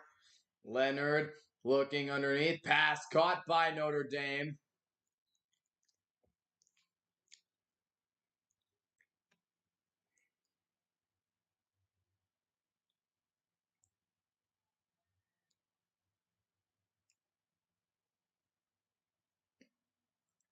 Oh, Riley Leonard, man. He's thrown more passing yards behind the line of scrimmage, which is just depressing.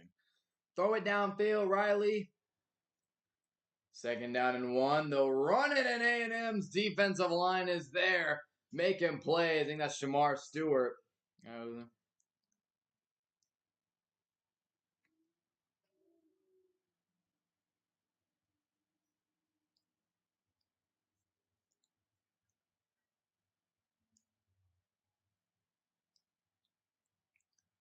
Third down, did Love get it? Leonard seems to think he did, but I think A&M might have gotten him. We'll see. I think they are going to spot him just short, though, of the first down. I think yep, he's short. Oh, right there, he just didn't.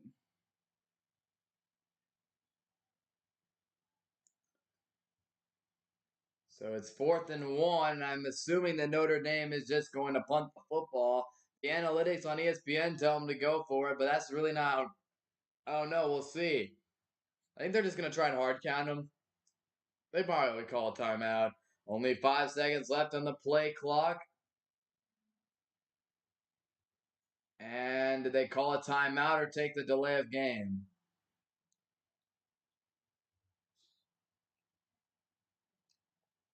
Man.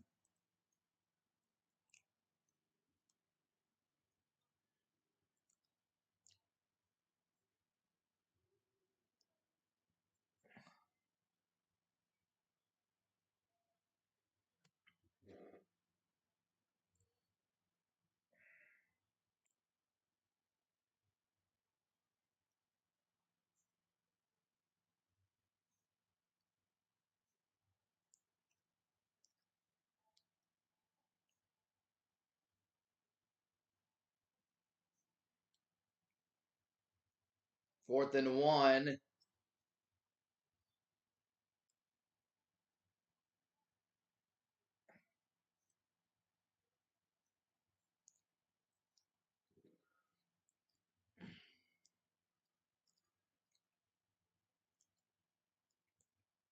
4th and 1 now. They do have the offense on the field. Will he try to hard count them? Well, no, he won't. You got to go for it now. And it'll be a run. Leonard picks up the first down for Notre Dame across the 40.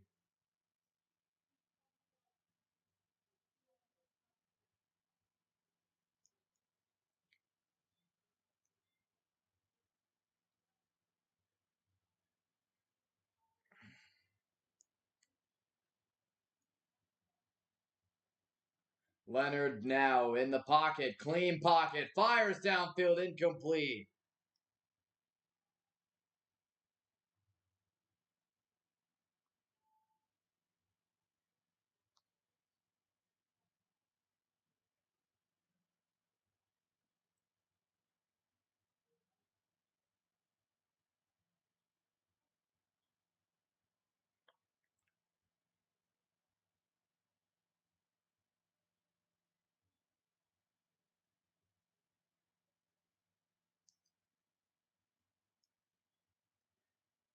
Second and 10.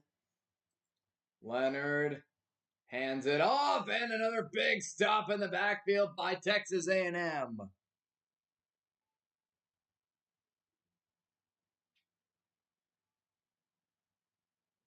So Leonard, he hit his hand on that helmet, so that is definitely going to be something to keep an eye out for with Riley Leonard.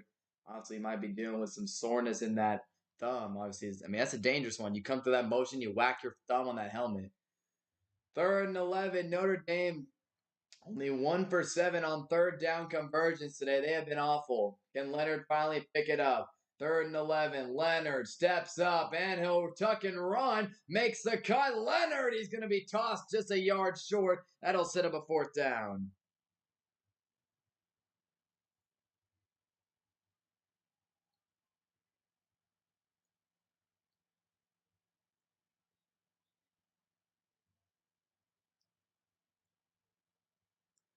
4th and 1, and once again, you got to expect Notre Dame to go for this. So here we go. 4th and 1, can A&M finally get off the field? This would be huge. Leonard, do they go to him again? Yes, they do. And did he get it? I think he did. Yes, he did. Why are you? He got the first down. He definitely got the first down. That's a first down. I'm sorry, A&M. That's a first down. He got it. I don't know when they blew it dead, but he got the first down. Timeout by the officials here to make sure they get this right. But this is a first down for Texas A&M. That's where I'm very confident that was a first down. You could see Leonard got over. Obviously, the A&M defense is going to think that they got the first down, but that they got the stop. But no, Riley Leonard crossed that line. I saw it. I don't know if it was the initial push, but it was he got over though. He got over the line. You can see it right here. So he runs to the right side. Right there, they got him stopped, but then his extra effort right there gets him over that line. And that's a terrible angle to show ESPN. You need to show a better angle here, where like straight down the line. But that's a first down though. The chain gang is out here for the SEC, but with the spot coming, it should be.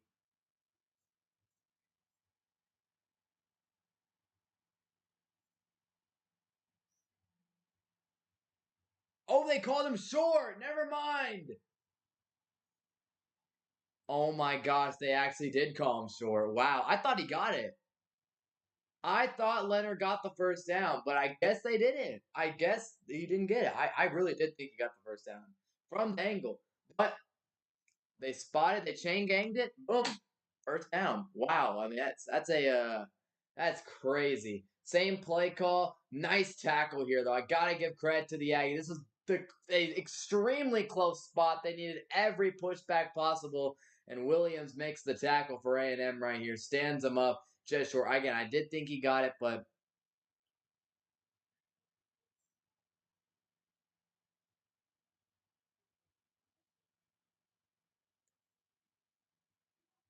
so watch this here. This is the angle where I thought he got it. I thought right there on that push that he right there. I thought he got the first down clearly.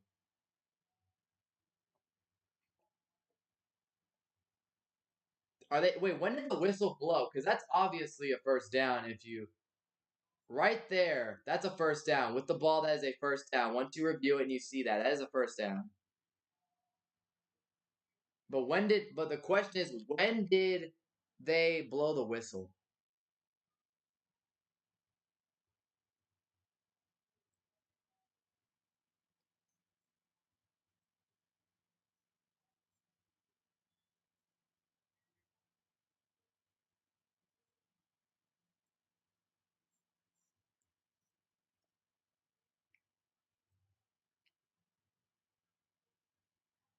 Short. Wow.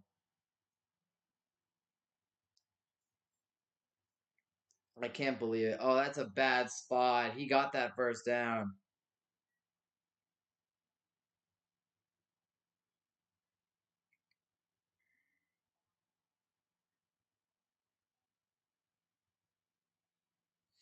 Oh man, I don't like dude. I think that they just got hosed. I think Riley Leonard got that first down. I that angle showed it, but I guess they didn't. I don't know. So A&M has the ball at the 49, and Wiegman will hand it off. Le'Veon Moss going to be stopped at the line of scrimmage.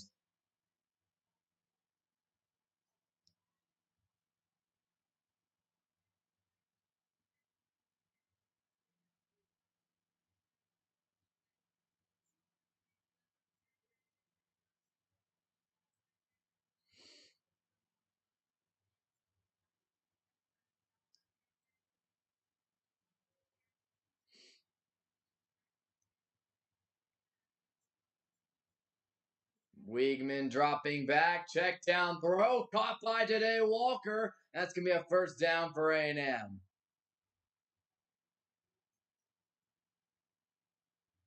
That is kind of hilarious that Riley Leonard literally pointed for the first down mid play.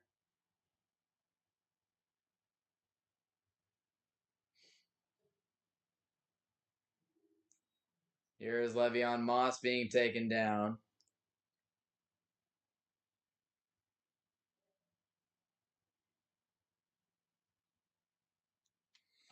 That is crazy. I still can't believe they didn't overturn that. I thought that was a first down. Like his whole freaking body was over the line and like a part of it. So I don't really know, man. I don't know when they blew the whistle, Dan. I don't know. I'm hearing that they might move away with the chain gang eventually, which they should. Like the technology is too good this day and age, where we should still be using friggin' chain gang. Here is Weigman firing another missed pass from Connor Weigman. He is just ugh trash.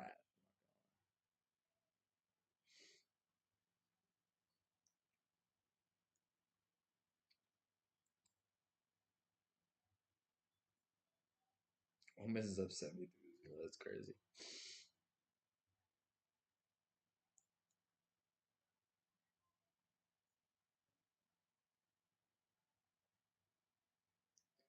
Third down and 9. Weigman will see what he can do here. Le'Veon Moss will get it, and he's taken down. Sure, wait. I mean, like 7 yards short. They ran the ball on 3rd and 9. What the heck?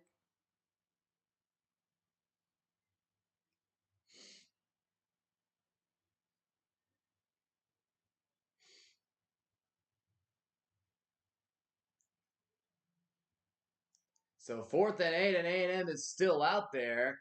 So are they going to go for this first down? Are they actually going to go for it? Weigman's going to launch it downfield, incomplete.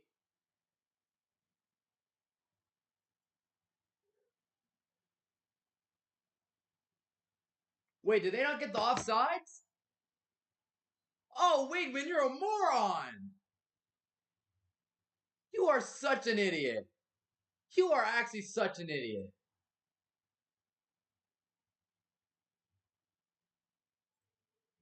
It's like, bro, didn't see the flag. You gotta actually know the flag's there, buddy, for you to. Oh, he's such a moron. Oh, that's hilarious. Well, and if they did jump off sides, if they did jump off sides, um,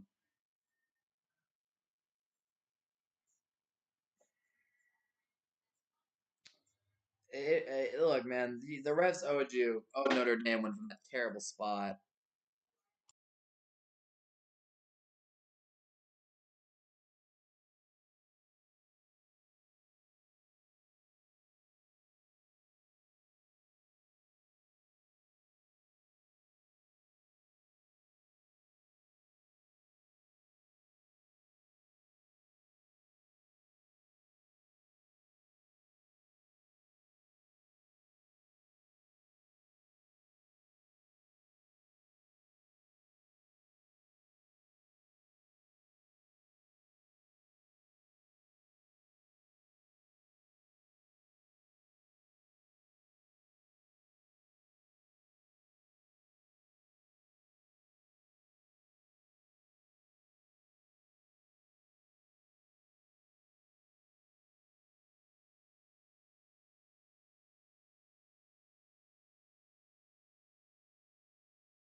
So they fumbled the snap, but Leonard got it back. That was a wild play. It's been a wild couple plays here, but I mean, just A&M definitely got to be kicking themselves right now. You got this is just weak. Oh, Leonard, dude, come on, man. You tripped over his own running back trying to pick the thing up. I've still got a few yards out of it. 4 yards, not bad. But yeah, it's like you got bailed out with that play in midfield with the spot, and then you give it right back because your quarterback's a moron. There's a good throw though from Riley Leonard, and he's got it complete to his tight end. About freaking time. About friggin' time. They threw a dot. Riley Leonard throws a dot. I think A&M is going to win this game, though. We'll see, though. Cooper Flanagan.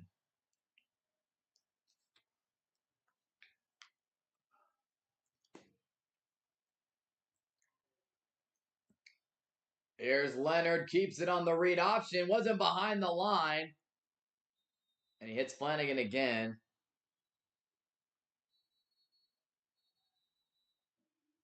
What's the flag?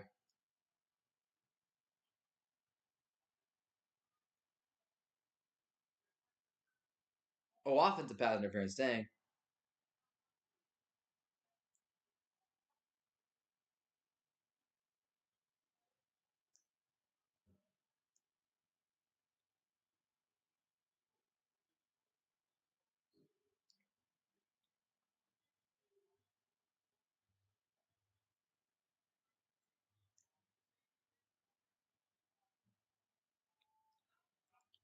So here we go. First down and 20. Notre Dame lost a lot of yards from that play, from that offensive pass interference call. So now it's first and 25. Leonard outside pass is caught by Bo Collins.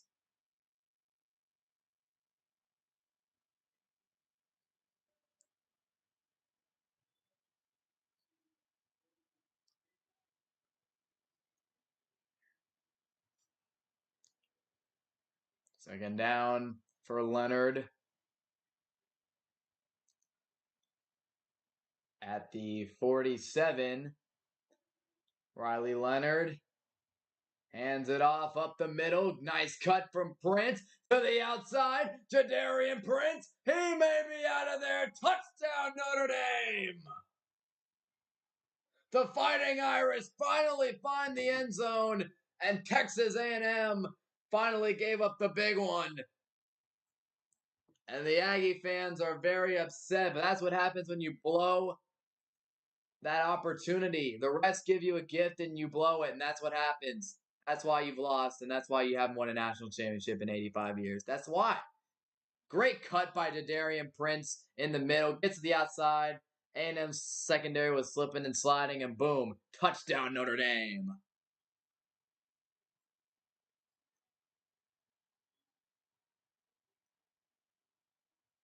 So Notre Dame. Oh, I accidentally clicked the score for A&M. Ha, it's so funny. First touchdown of the night. The PAT hooks. Oh, it only sliced outside right, but it's inside the pole, and it's 13-6. Riley Leonard gets it to his running back, Jadarian Prince, who gets juking and diving, and he's in the end zone. Notre Dame, 13-6. That's how you freaking do it, Notre Dame. Good stuff.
So there you go. Texas A&M is trailing now by 7. Big drive coming up.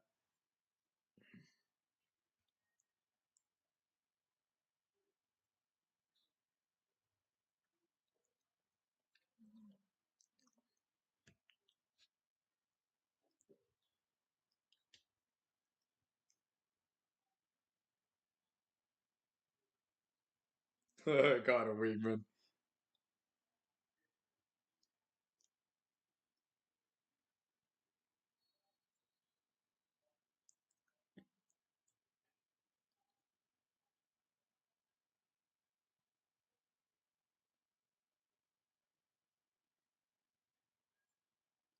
Yeah, that's just. I mean, that's just. Oh, that Terrene York. Oh,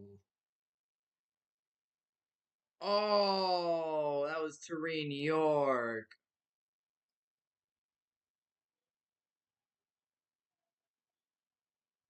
Was that Mister Better Than Anthony Hill?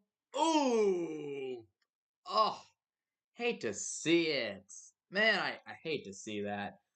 Le'Veon Moss running. He'll be taken down here.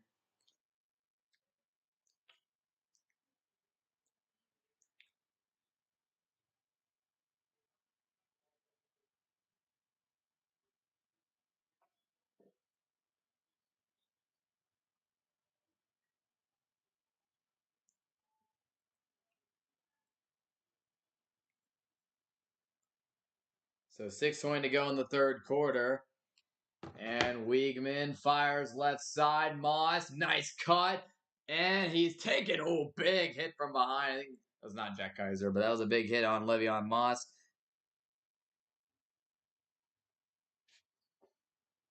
What a dog. It'll be a third down and short here as Alabama's up 63-0 on Western Kentucky. That's pretty expected.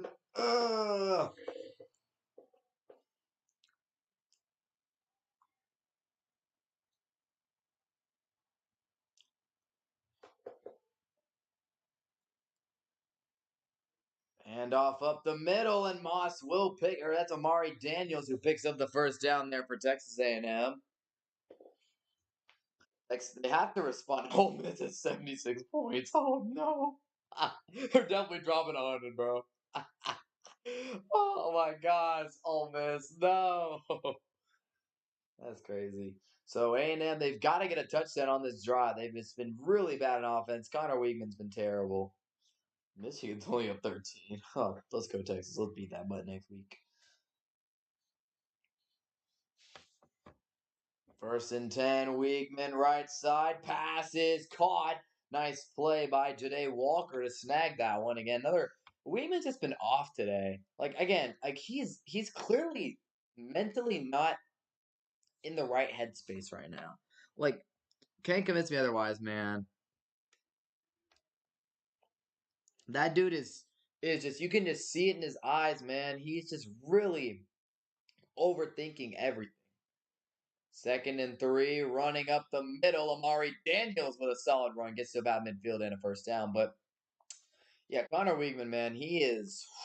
It's been awful. He's been terrible. I mean, there's really your A&M defense has kept him in the game today, and Weigman has still managed to blow it. And again, the officials, you get the ball at midfield after the first stop of the half, and you can't get any points. It's like, man, it's so sad, bro. Like Weigman just too many mistakes. Too many mistakes. 2 picks. Blew the fourth down and 8 by just chucking because he thought he had a free outside, but no flag was thrown. Like, what are you doing, man? What are you doing? First and 10, and they'll go to Daniels. He's going to be wrapped up at the line of scrimmage by the Fighting Irish, who have done a pretty solid job stopping the run. I will put the 40 points on their head coach is not playing. That is the the head coach is not there.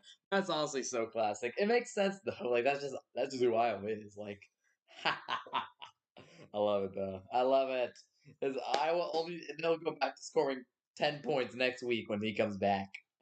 So Weigman has not hit 100 yards passing. Maybe he'll do that on this drive. 10 for 22, 91 yards, 2 picks.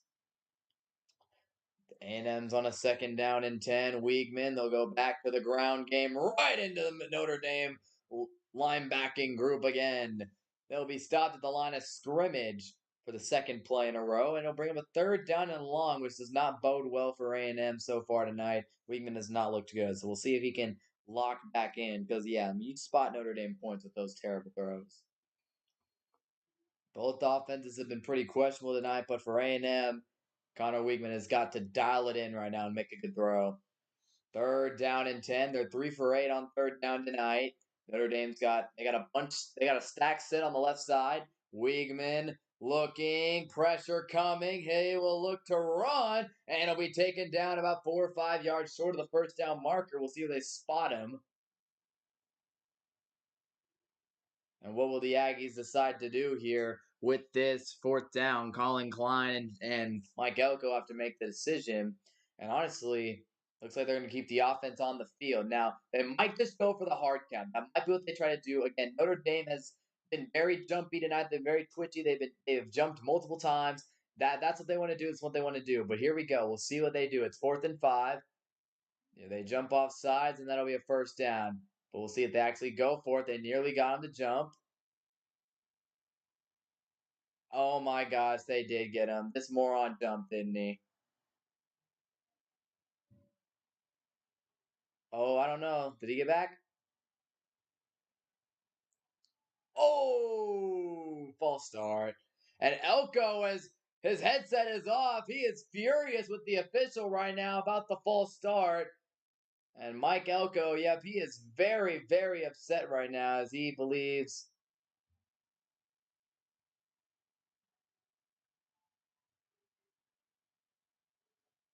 And it was the right tackle. He never crossed the line. He never crossed the line. He just made the right tackle flinch on that side. And so that means that A&M is going to be a false start. Throw your horns down already, fans, as that's a flop and a half from the punter. Don't fall for it. And that'll be a touchback here on that one. Dude, I just saw on the far left of the screen, I saw the punter just flail. That was hilarious. I was like, no way they actually fall for that crap. Oh man.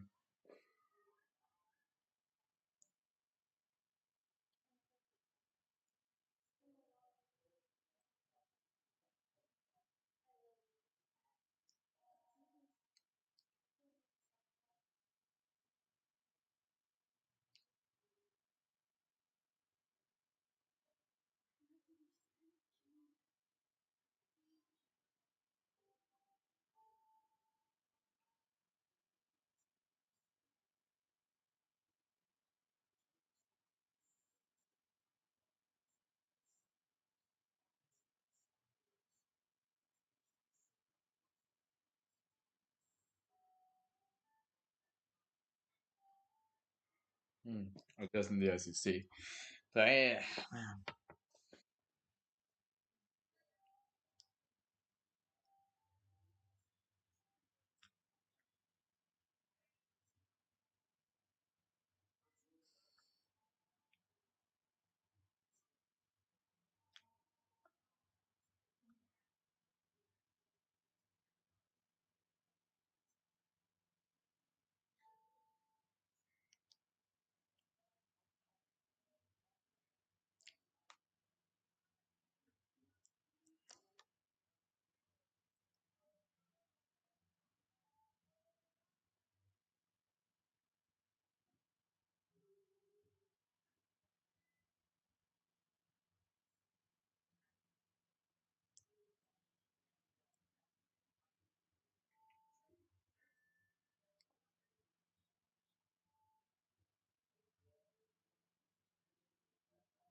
Oh, that's crazy. Michigan's only up 6. I'm. Oh my gosh, Michigan, lock in. Ooh, I want to beat y'all next week, and y'all are still in the top 10, man. Come on. What in the world? Fresno State kicking some butt right now.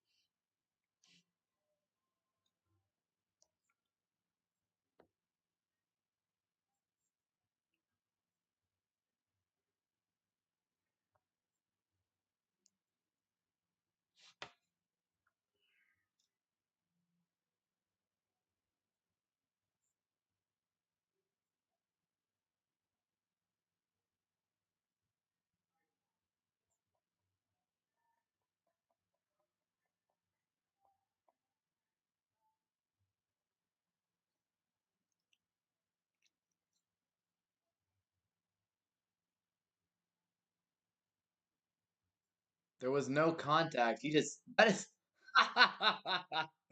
what no that was terrible. What is that flop? Oh, he landed clean and just I'm a flop. That's so funny. Lock in, Michigan. Here's Leonard. Gonna keep it on the ground, push his blockers, and he'll flail forward for about a gain of 6 or 7. Come on, Michigan. Lock in and get the dub over Fresno. Come on. 107,000 in attendance for Texas A&M's game tonight as fourth largest in Kyle Field history. Just wait till the attendance on November 30th for Texas. But yeah,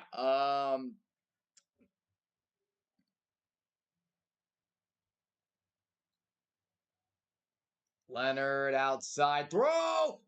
Oh, nearly intercepted. That could have been the game-changing play that A&M needed, and it was nearly a big play right there. Oh my goodness. Nice play here though by the DB to come down. He read it perfectly, came down. That would have been a huge pick.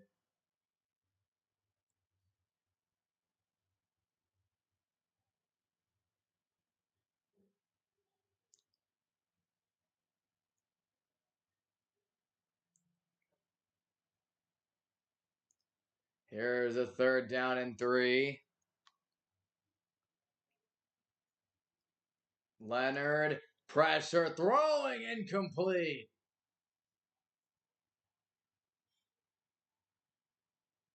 That's a big hit. They just, oh yeah, they got a huge hit on Leonard there.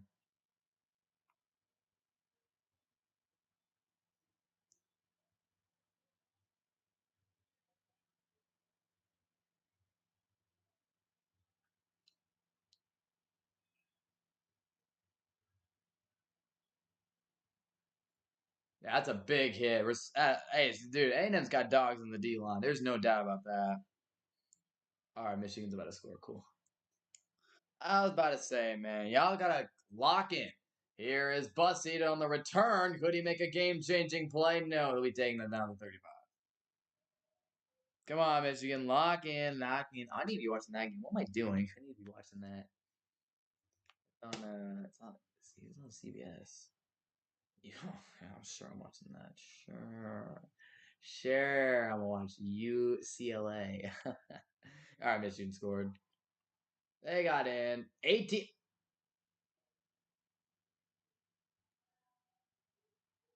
Ah, nice. Colston Loveland. Yep, he's good. He's good. Good touchdown. There's Davis Warren. All right. So A&M's got the ball back here. 30 seconds to go in the third quarter. And they'll run it to Le'Veon Moss. And he will run. Oh, that's a powerful run from Le'Veon Moss. A&M has not done a good job run blocking. Notre Dame's been all over it all night. But I will say that was a good run from the running back. He got through. I thought that they were gonna wrap him up a couple yards in front of the line of scrimmage, and at the line of scrimmage, and he kept going. Weigman trying to end the quarter the right way. He'll step up. He's adjusting the play, and he'll run in a bounds with 4 seconds remaining in the third quarter. So the clock will run, and we'll head to the fourth quarter here in College Station. Notre Dame scored the first touchdown of the game. Finally, someone scored a touchdown, and they lead by 7 because of it. A&M, though, looking to drive down the field and score a touchdown of their own here to yeah, they're looking to score a touchdown of their own though. So we'll see if they can get it done. But yeah, just oh man, this game has been terrible. This game has been so bad. I've not enjoyed it at all.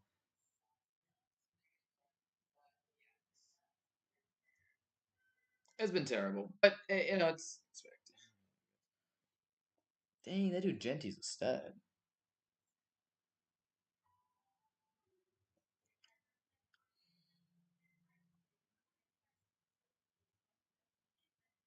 So there's really not much to say though about this game. It's been really just it's been rough.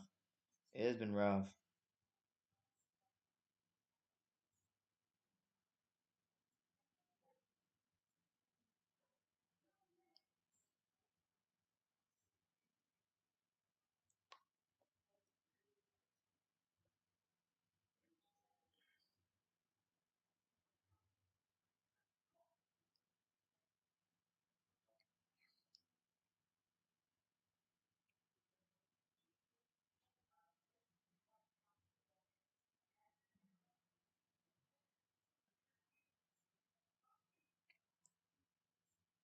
The Big Ten. That's actually valid. That is a good discussion about the Big Ten. Oh my gosh, why is Oregon only up 3 points?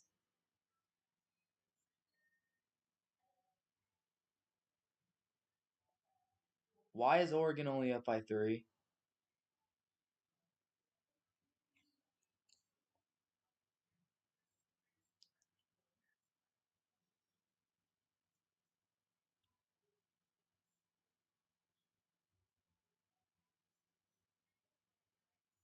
Holy crap. Idaho is kicking butt right now. Let's go, Idaho. Make it happen. Oh, I know all those Oregon fans are tweaking right now. They're like, no shot. Dude, Oregon's high powered offense out here putting up. Wait, they take the touchdown away? No. Oh, they didn't. Okay, cool. Like Oregon, they got DG. DG's thrown for. How is DG thrown for almost 330 yards and one touchdown? How is he only thrown one touchdown? Where the heck is Evans? Evans still only has two catches for 8 yards. Okay, that's funny. So, bro, let me see all their drives. Like, what happened? Touchdown. Okay, they missed a field goal. Fumble. Okay. And then a ton of punts. Interesting.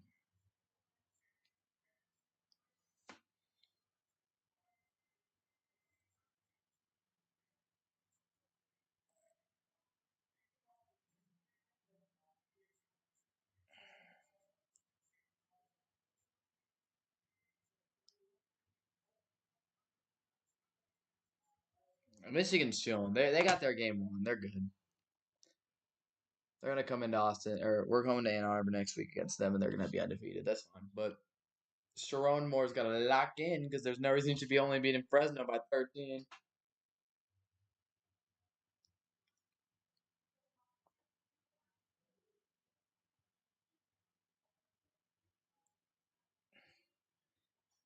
Here's Moss gonna pick up another first down.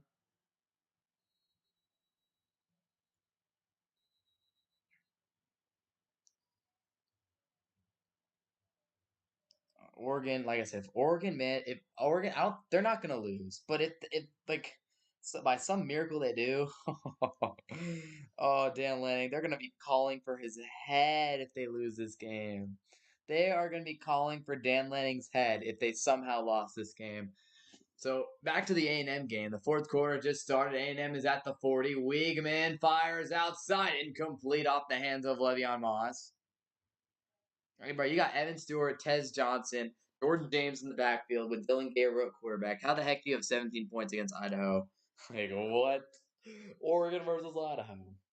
So 5+ air yard passes tonight. Wiegman is 4 for 13 for 53 yards. I never want to hear a word about how Quinn Ewers can't throw the ball downfield. I really don't. That's just BS. Second down and 10. Wiegman. He'll hand it off to Amari Daniels, who whoa! Flag? What's the flag? They better not call targeting or any crap for that. That is ridiculous. They do. That is not.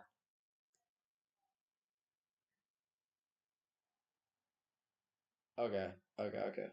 Hands to the face on the defense. Okay. Okay. Okay. I want to see the call, but I thought it was on the tackle, and I was about to be very angry because that would be a horrible call. It was a clean tackle to me, but it's hands to the face on the D line. Hey, nothing wrong with that. If it was actually hands to the face, which I'm not gonna, they're probably not gonna show a replay, but that is a big 15-yard penalty that A&M now has the ball almost in the red zone. They're at the Notre Dame 21, and again, that's the ninth penalty on the game against Notre Dame for 89 yards. Wiegman looks for the screen. He'll bomb downfield, incomplete. They wanted the pass interference, but they did not get it. It looks like Oregon is finally going to do the smart thing and just run the freaking ball. But here was the tight end release route. Wiegman tried to throw it. There was a lot of hand fighting. He's threw it to the outside there.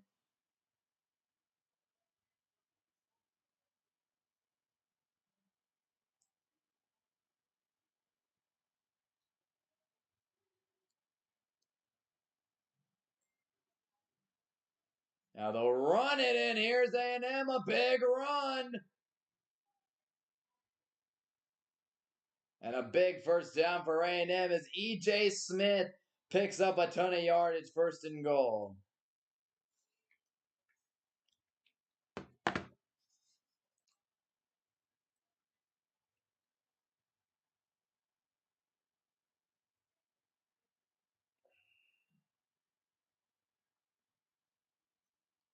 Here's Weigman, fade ball, corner. That's going to be a flag. That is going to be a pass interference call right there.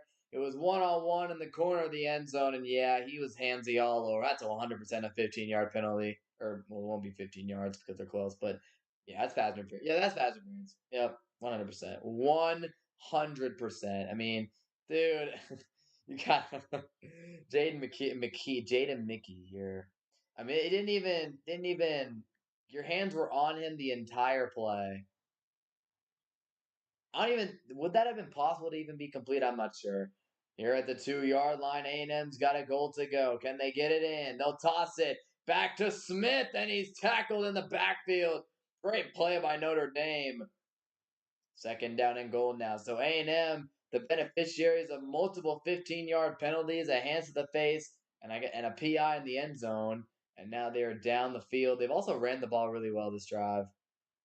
And just like that, they're in a goal to go situation here. Can Notre Dame bring in the goal line stand? We shall see. It is second down and goal. A&M's got 4 plays to get in the end zone. We'll see if they can do it here.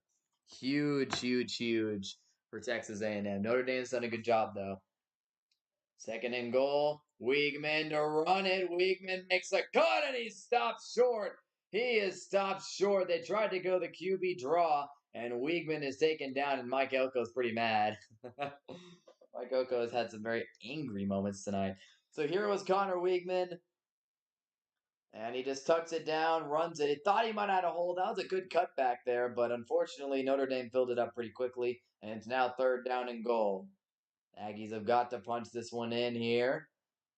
As UNLV beat Houston. Wow, okay. Third and goal from the 1-yard line. Can they get it in? Weigman's in shotgun.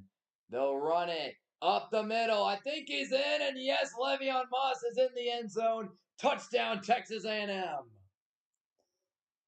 It took them all night, but they finally get in the end zone.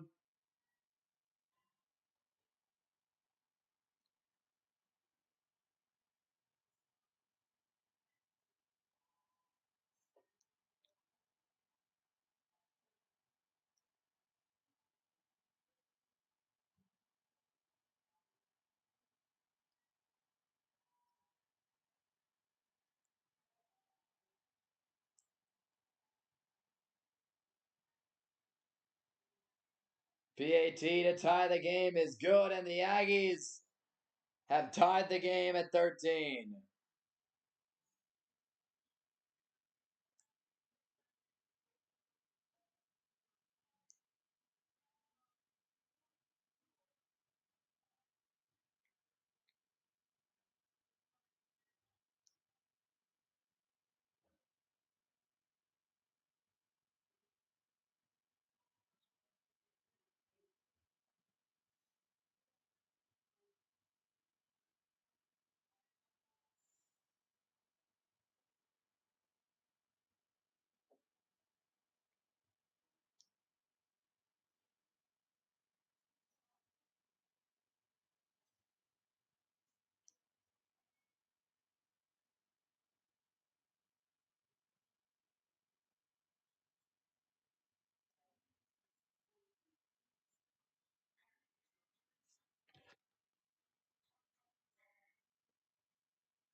Bring back Jimbo. Oh, heck no.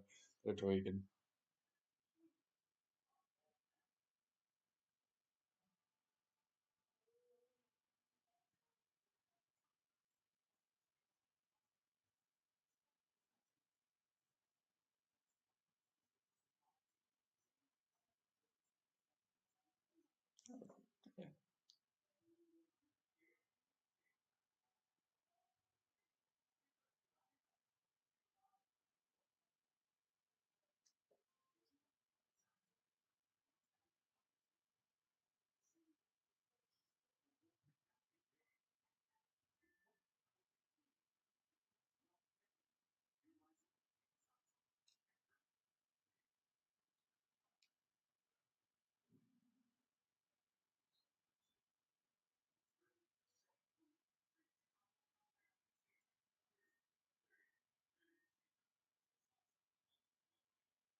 Oh, that's honestly kind of funny.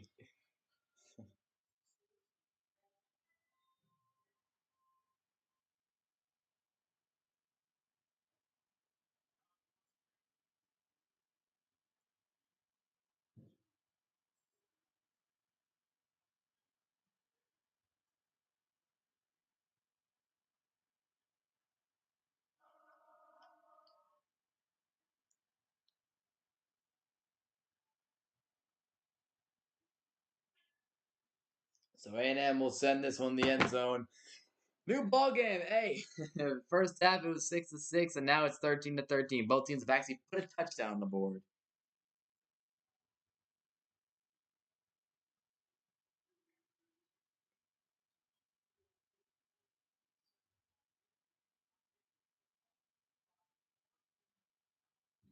Oh, Oregon got in the end zone. Okay, they're chilling.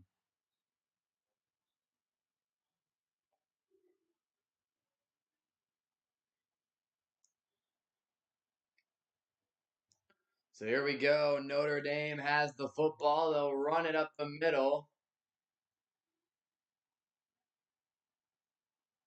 Oh no! Oh no! Fresno pick six. No, that's unfortunate. Dang it, Fresno! I need Michigan to win so we can kick that butt.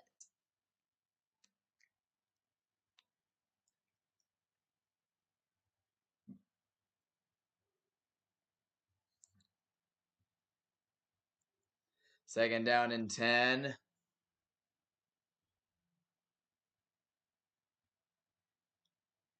Leonard down the field. It's caught for a first down by Bo Collins as he just got the spot.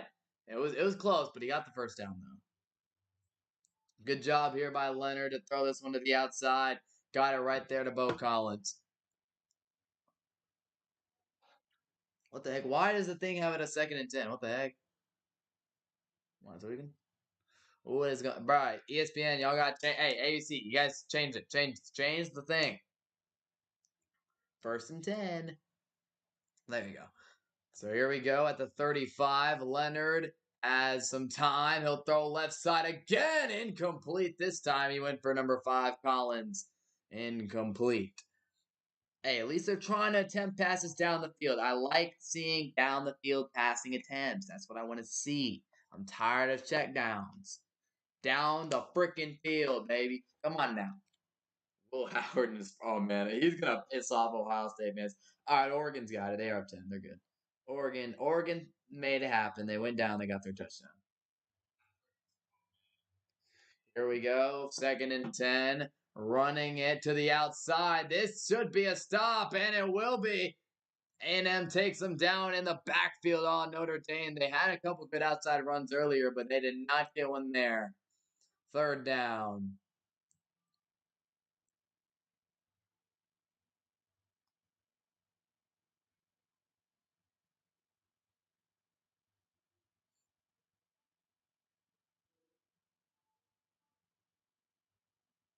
That's crazy. Third and 13 here for Notre Dame. This is a huge play in this football game as Alabama officially seals the win 63-0 and Ole Miss won 76-0. So Texas, Ole Miss, Bama, Georgia, they stood on business today. The four best teams in the SEC stood on business today. Tennessee also 6-9 with Chattanooga. They stood on business today. Top SEC teams took care of business. But there's an injured A&M player here. Is that Radcliffe or whatever that dude? A safety, I think.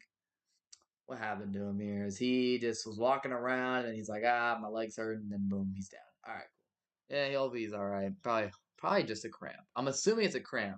Hopefully, just a cramp. But that Aggie student section, and they're throwing horns down in the student section, bruh. Come on, guys. Wave your towels, not your. Don't throw your horns down, man. Dude's looking mad serious. So no, the good thing for A&M is the stats are on their side. Notre Dame is 1 for 9 on third down today. This is probably one of the longest ones they've had to convert all night. And it looks like it's going to be even longer. False start on the Fighting Irish. Oh man, they are killing themselves with these penalties tonight. This has been so awful to watch. Like Notre Dame is just so, oh, they're so bad, man. Both these teams suck. It's just, man, Notre Dame. I mean, Marcus Freeman, man, this is on you, dude. How does your team come into this game? I know at the end of the day, it's the players and not the head coach, but like with the accountability and discipline of your team, that responsibility falls on the head coach to have your guys prepared and locked in. And the fact that your team has 11 freaking penalties tonight is unacceptable. So you turn a 3rd and 13 into a 3rd and 18, which for Notre Dame might be a 3rd and impossible. If I'm A&M, I send the house and just make Leonard make a throw, and they're end up going to go to a screen pass here. This should be an easy stop, and it will be. A&M barrels them back. And the Aggie defense comes up with a huge stop there as Notre Dame. Honestly, man, I would hate on the play call, to be honest, but I don't blame them, honestly. You're not going to pick up a 3rd and 18 with Riley Leonard. You're just not. You're just not going to do it. Yeah, this is good. That's just you get your yards, punt the football, play some defense. This has been hmm.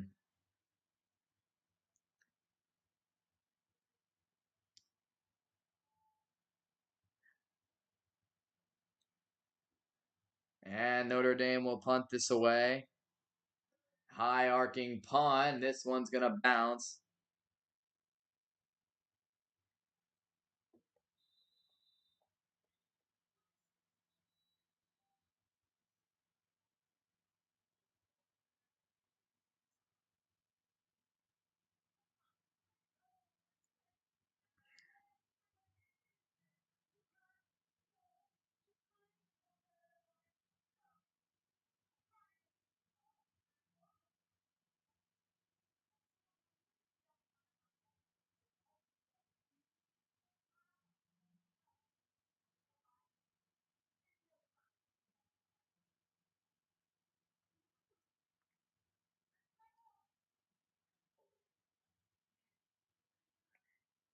So A&M gonna get the football. Dang, Arizona's score was it Tetra? Was it McMillan? That dude's a dog. Yeah, McMillan's so good. Tafita McMillan. All right, so here we go.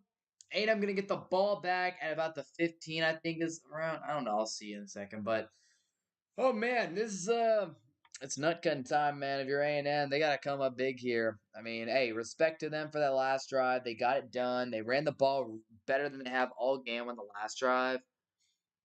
And the defense came up huge. That's been their thing. Their defense is legitimately good. I'll give both these teams credit for that.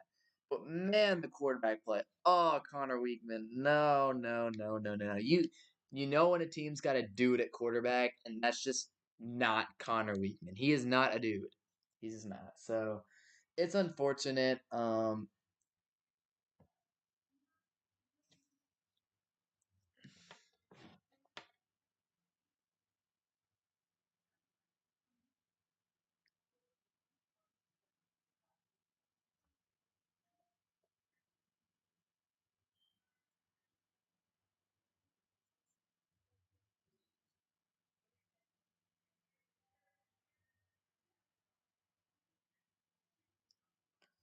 Dang, Manny Ramirez still hitting dingers. That's the woe.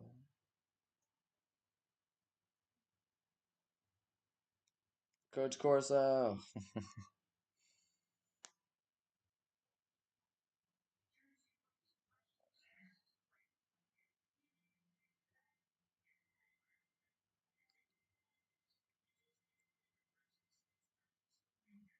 Care Bear Kieran.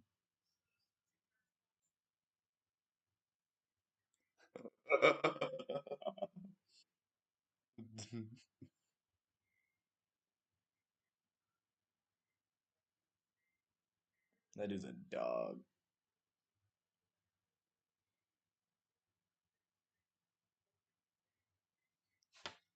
Wait, what the heck? That's outrageous. Whoa, whoa, whoa. That's actually crazy.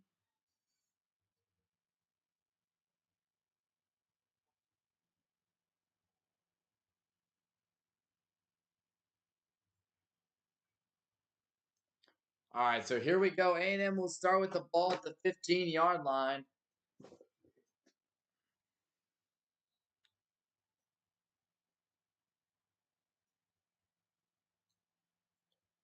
And they'll go to Moss here. Le'Veon Moss trying to turn the corner, and he's got nothing.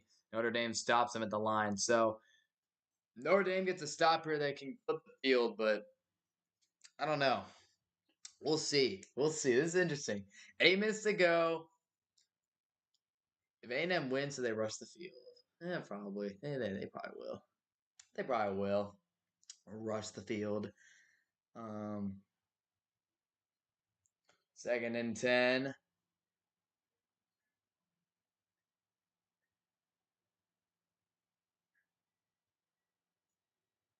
And Wiegman, pressure coming, checks it down. Oh, big hit.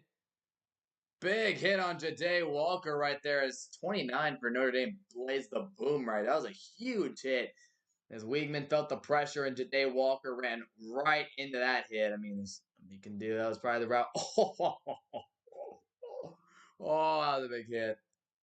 That's probably payback for that big hit Shamar Stewart had on Wiegman earlier on Riley Leonard. That was a big hit from him too. So here's A&M. They've been a little better on third down than Notre Dame, 4 for 10. Notre Dame's like 1 for 10, so that's cool.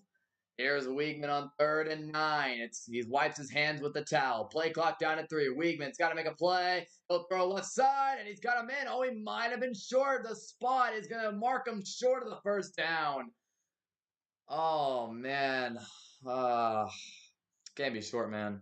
Ah, yep, he ran back just a little short. Good route, but short. I, oh, is that a first or no? 4th and 1. Ah, wow, hate to see it. And now A&M is gonna punt the football. Or imagine they fake this. That'd be the honestly, if they faked it, that'd be the ballsiest thing in the world, and I respect the heck out of it. But I doubt it. Don't rough the punter if you're Notre Dame here. They've been stupid all night with penalties, so I wouldn't be surprised if they're gonna send this one back.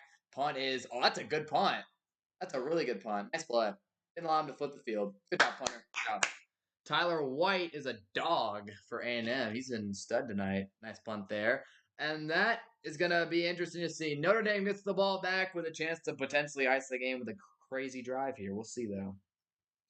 However, anyone who was hoping for a massive college football upset today with Oregon or Michigan is going to be sadly disappointed. Michigan wraps up their win over Fresno State 30-10, which means that watch out, Michigan. The big dogs are coming to town next week. Texas come to town. And then as for Oregon, they're up 10 over Idaho with ball and 2 minutes left. They're good. So no major upsets in college football today. All the SEC schools took care of business. So that's it. It looks yeah. So yeah. It looks like Miami. Yeah, Miami took care of things today. They took care of things today. I'll give Miami some credit. I took care of business today.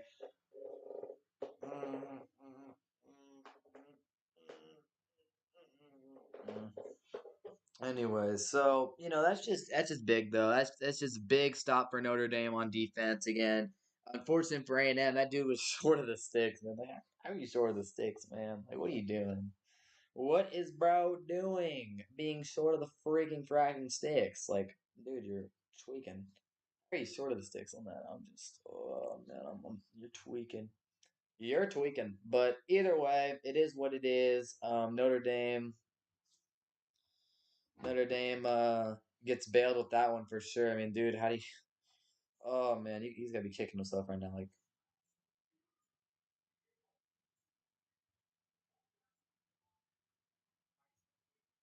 Kyle Field on that stadium pool.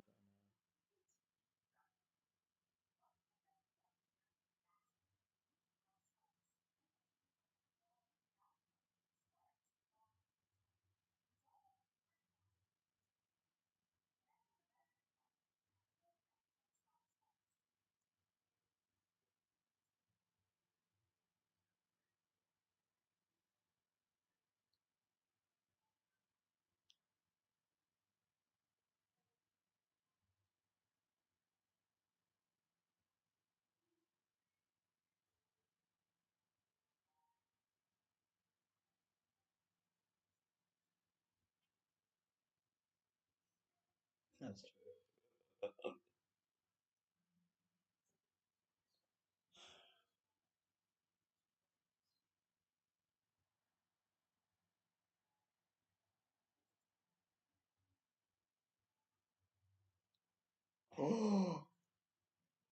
That's incredible. What a pick. That's honestly incredible. The Florida, dude, I feel bad. Florida fans are depressed right now. Oh man, losing to Miami. Gosh.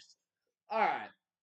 Anyways, Notre Dame is at the 15-yard line, and they will run it with Leonard. He's gonna run, gets knocked around, and honestly, I think that hit from the side kind of propelled him forward to get about 8 or 9 on that run. So not bad at all. Look at Vanderbilt snapping a 61 game losing streak, went down 7 plus in the fourth quarter. Good for them. Good for you, Vanderbilt. Good job, man. Way to beat VT. I thought some people had VT as a sneaky playoff team, then they go out and lose to Vandy's. That's just crazy. 2nd and 1 now for Notre Dame under 6 minutes to play. And Leonard will run it to Jeremiah Love. He's spun back and tackled in the backfield. All the credit, man. That A&M front seven, they are shutting down the grind. They gave it that one big run, a couple big runs, but on a down-to-down basis, they're really stout, and they do it here. Great run, stop. But I think that was Nick Scorton who came in, got. I mean, oh, that was awful blocking by Notre Dame. That guy didn't. He was supposed to lay the block on Scorton. He completely missed.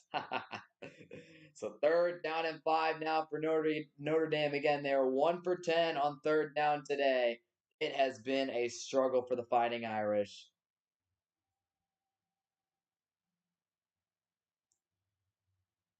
Play clock down to 4. Leonard outside throw, and he's got his top guy, Greathouse, who picks up the 1st down. Big time conversion with 5 minutes to play in the ball game. As they send a blitz on the outside, but Greathouse has the leverage on the outside, and boom, easy throw, pitch and catch right there to Jaden Greathouse, who makes a huge catch. With the A&M crowd roaring. 4:40 to go here in the fourth quarter. Leonard will get up to the line, calling out some plays. Notre Dame, if they play it perfectly, they could make this the final drive. Riley Leonard, time, fires left side, and it's caught! What a catch by Bo Collins! Holy cow, what a grab! Leonard's been looking to that left side all night long, and Collins really got no separation, but just great concentration with the hands.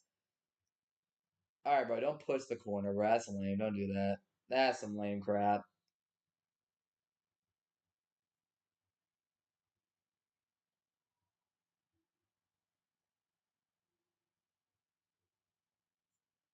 Yeah, dude, stop talking to the DB, man.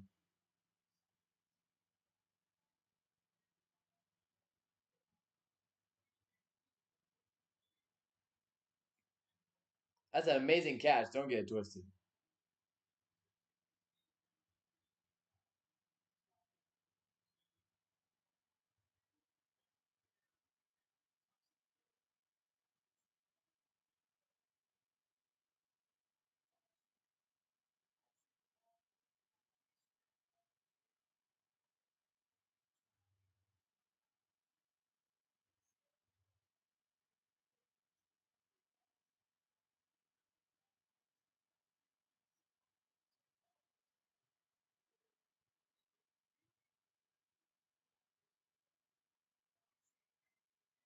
They're going to quickly come back and make the call here. It stands. It stands. That's a catch. All right, so it's going to be a first down here for Notre Dame. That's a huge play. Again, they reviewed it. They went back, looked at it. It was close. I don't know. They just, you don't take that away, I guess.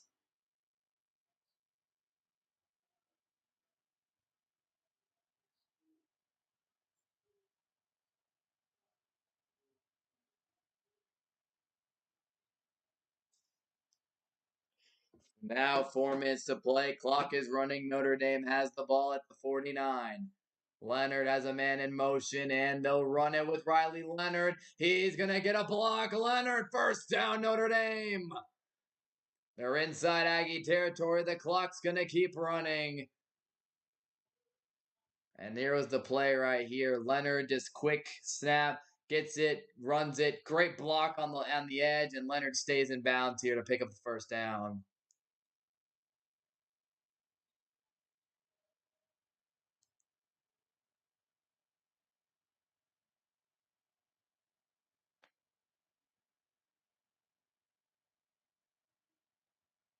Three and a half minutes to play at the 40-yard line. Leonard will go to Love up the middle. Jeremiah Love breaks it to the outside. Into deep into Aggie territory. He's around the red zone. Oh man, it is not looking good for the Aggies at the moment. They finally rip off a big run here. They have had a couple of those today, and Jeremiah Love gets it.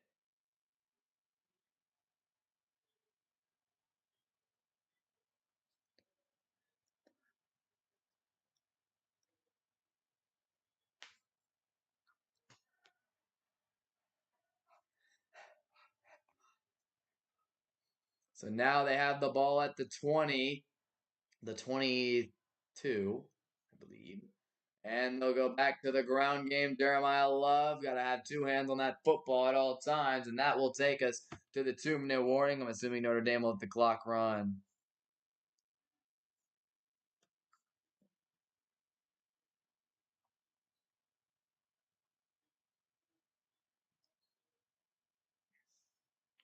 And they will take this down to the 2-minute warning. Now, A&M still has all three of their timeouts, so they can get the ball back.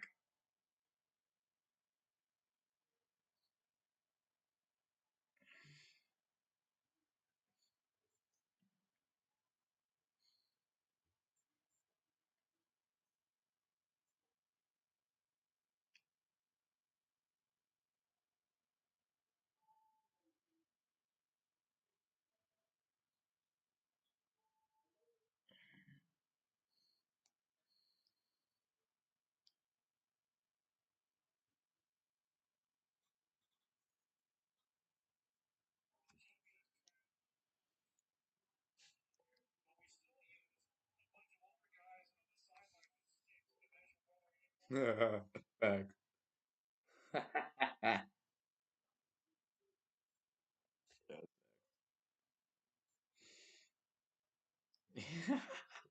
Yeah, pretty much.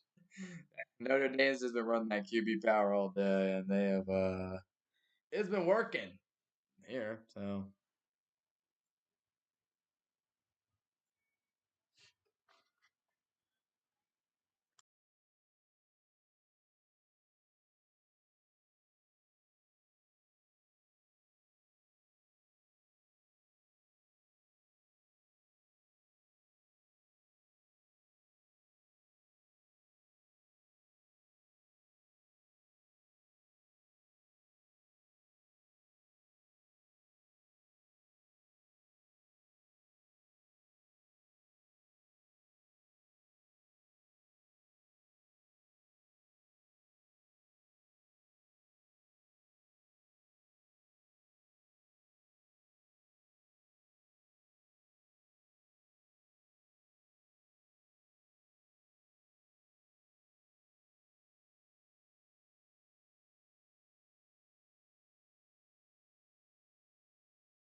All right, so Texas Tech is in overtime right now, and Notre Dame. We'll see what happens here. Will Johnson's a dog.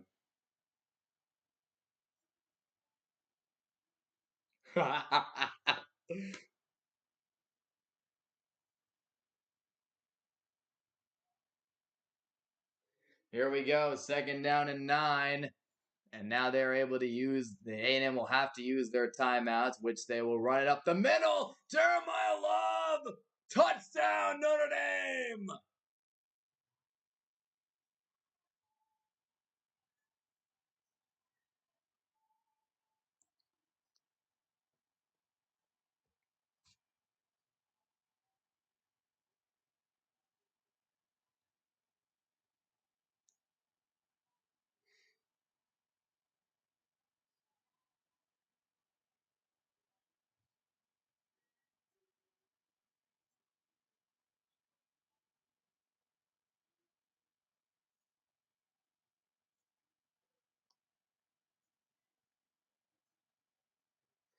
So Notre Dame, the PAT to make it a 7. Okay, that was a line drive. I thought he missed it for a second. I was like, whoa, dude. And Notre Dame leads by 7. Jeremiah Love broke free.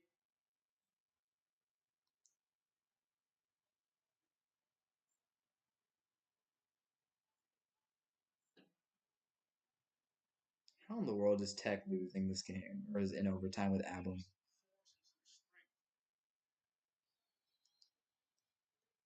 I can actually watch the game? Yay. I'll watch this right now. Oh, Tech, man, this is bad. This is really bad.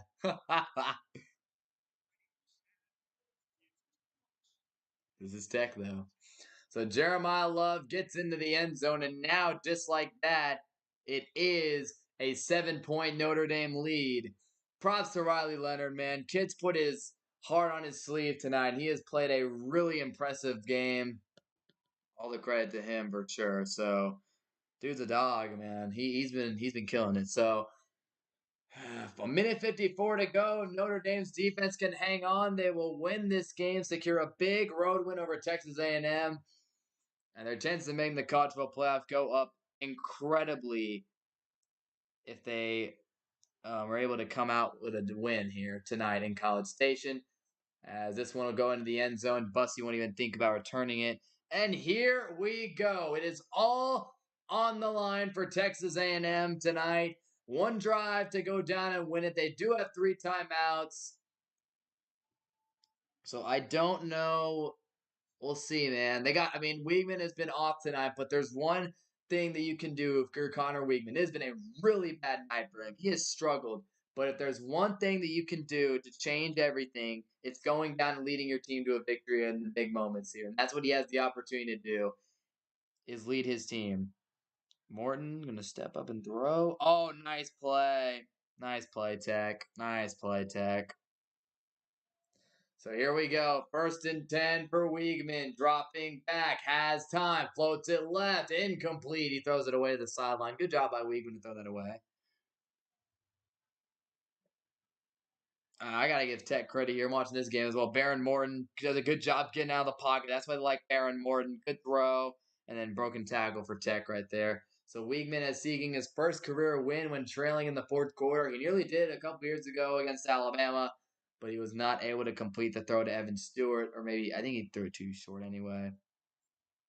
2nd and 10. They send the blitz. Weigman fires. Incomplete. He had nobody. I don't even think the receiver was going the way of the ball. So that is obviously pretty funny. That Tech. So let's watch this play again. They send Jack Kaiser in on a blitz. He comes through the gap perfectly, and Weigman just tosses it away. Noah Thomas was in the area, but again, it's just Al Golden's blitzes are nice, so nothing really you can do about that. 3rd down and 10 here. Aggies have got to make a play. Weigman, they'll run it instead. They caught Notre Dame off guard, but he's still going to be short of the 1st down, which means it's going to be a 4th down and short. And I'm assuming A&M will call a timeout here, which they do, to make sure they get their right play. to be called here on fourth down. A minute and a half to go in the game. They got a fourth down coming up, and they got an injury to one of their guys. So they're going to have a 4th and 2. Watch Abilene Christian here. See what they do. QB's going to throw it. Oh my gosh, he might be open. Incomplete. Incomplete. Ooh. What a chance there. 2 game. So the Aggies, again, they're on their final play here. It's going to have to, I don't know what they're going to run. Oh, you got to catch that, dude. So the college football rankings, Georgia will stay at number 1 for sure after beating Clemson. Doubt anything changes at the top with Ohio State, Oregon, or Texas after all 3 won. I mean, Oregon did not do it in dominating fashion, but they still won. Same with Bama, same with Ole Miss. Penn State, same. Michigan, Florida State's the only team that's probably going to drop out of the top 10. Oh my gosh, Abilene Christian. Oh boy. That is not a good throw. Bro, why can't they show the freaking down line? All right. Whatever. 4th and 2 coming up here for Texas A&M. The game is on the line. If they do not pick this up, Notre Dame is going to get the win. It is all on the line on 4th and 2. They've used their time, one of their timeouts. They got 2 remaining, but this is the ball game right here against Notre Dame. 4th and 2. Weigman trying to hard count him and see if they'll jump off sides. Here's Weigman. Pressure. He's got time. Throws incomplete. Incomplete. And that will probably do it. Notre Dame.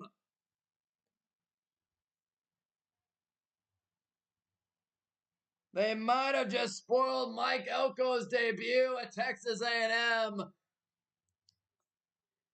They sent the pressure like they have all night long. They said, Connor Weigman, we're going to make you make a decision on this play. And they did just that, and Weigman goes down.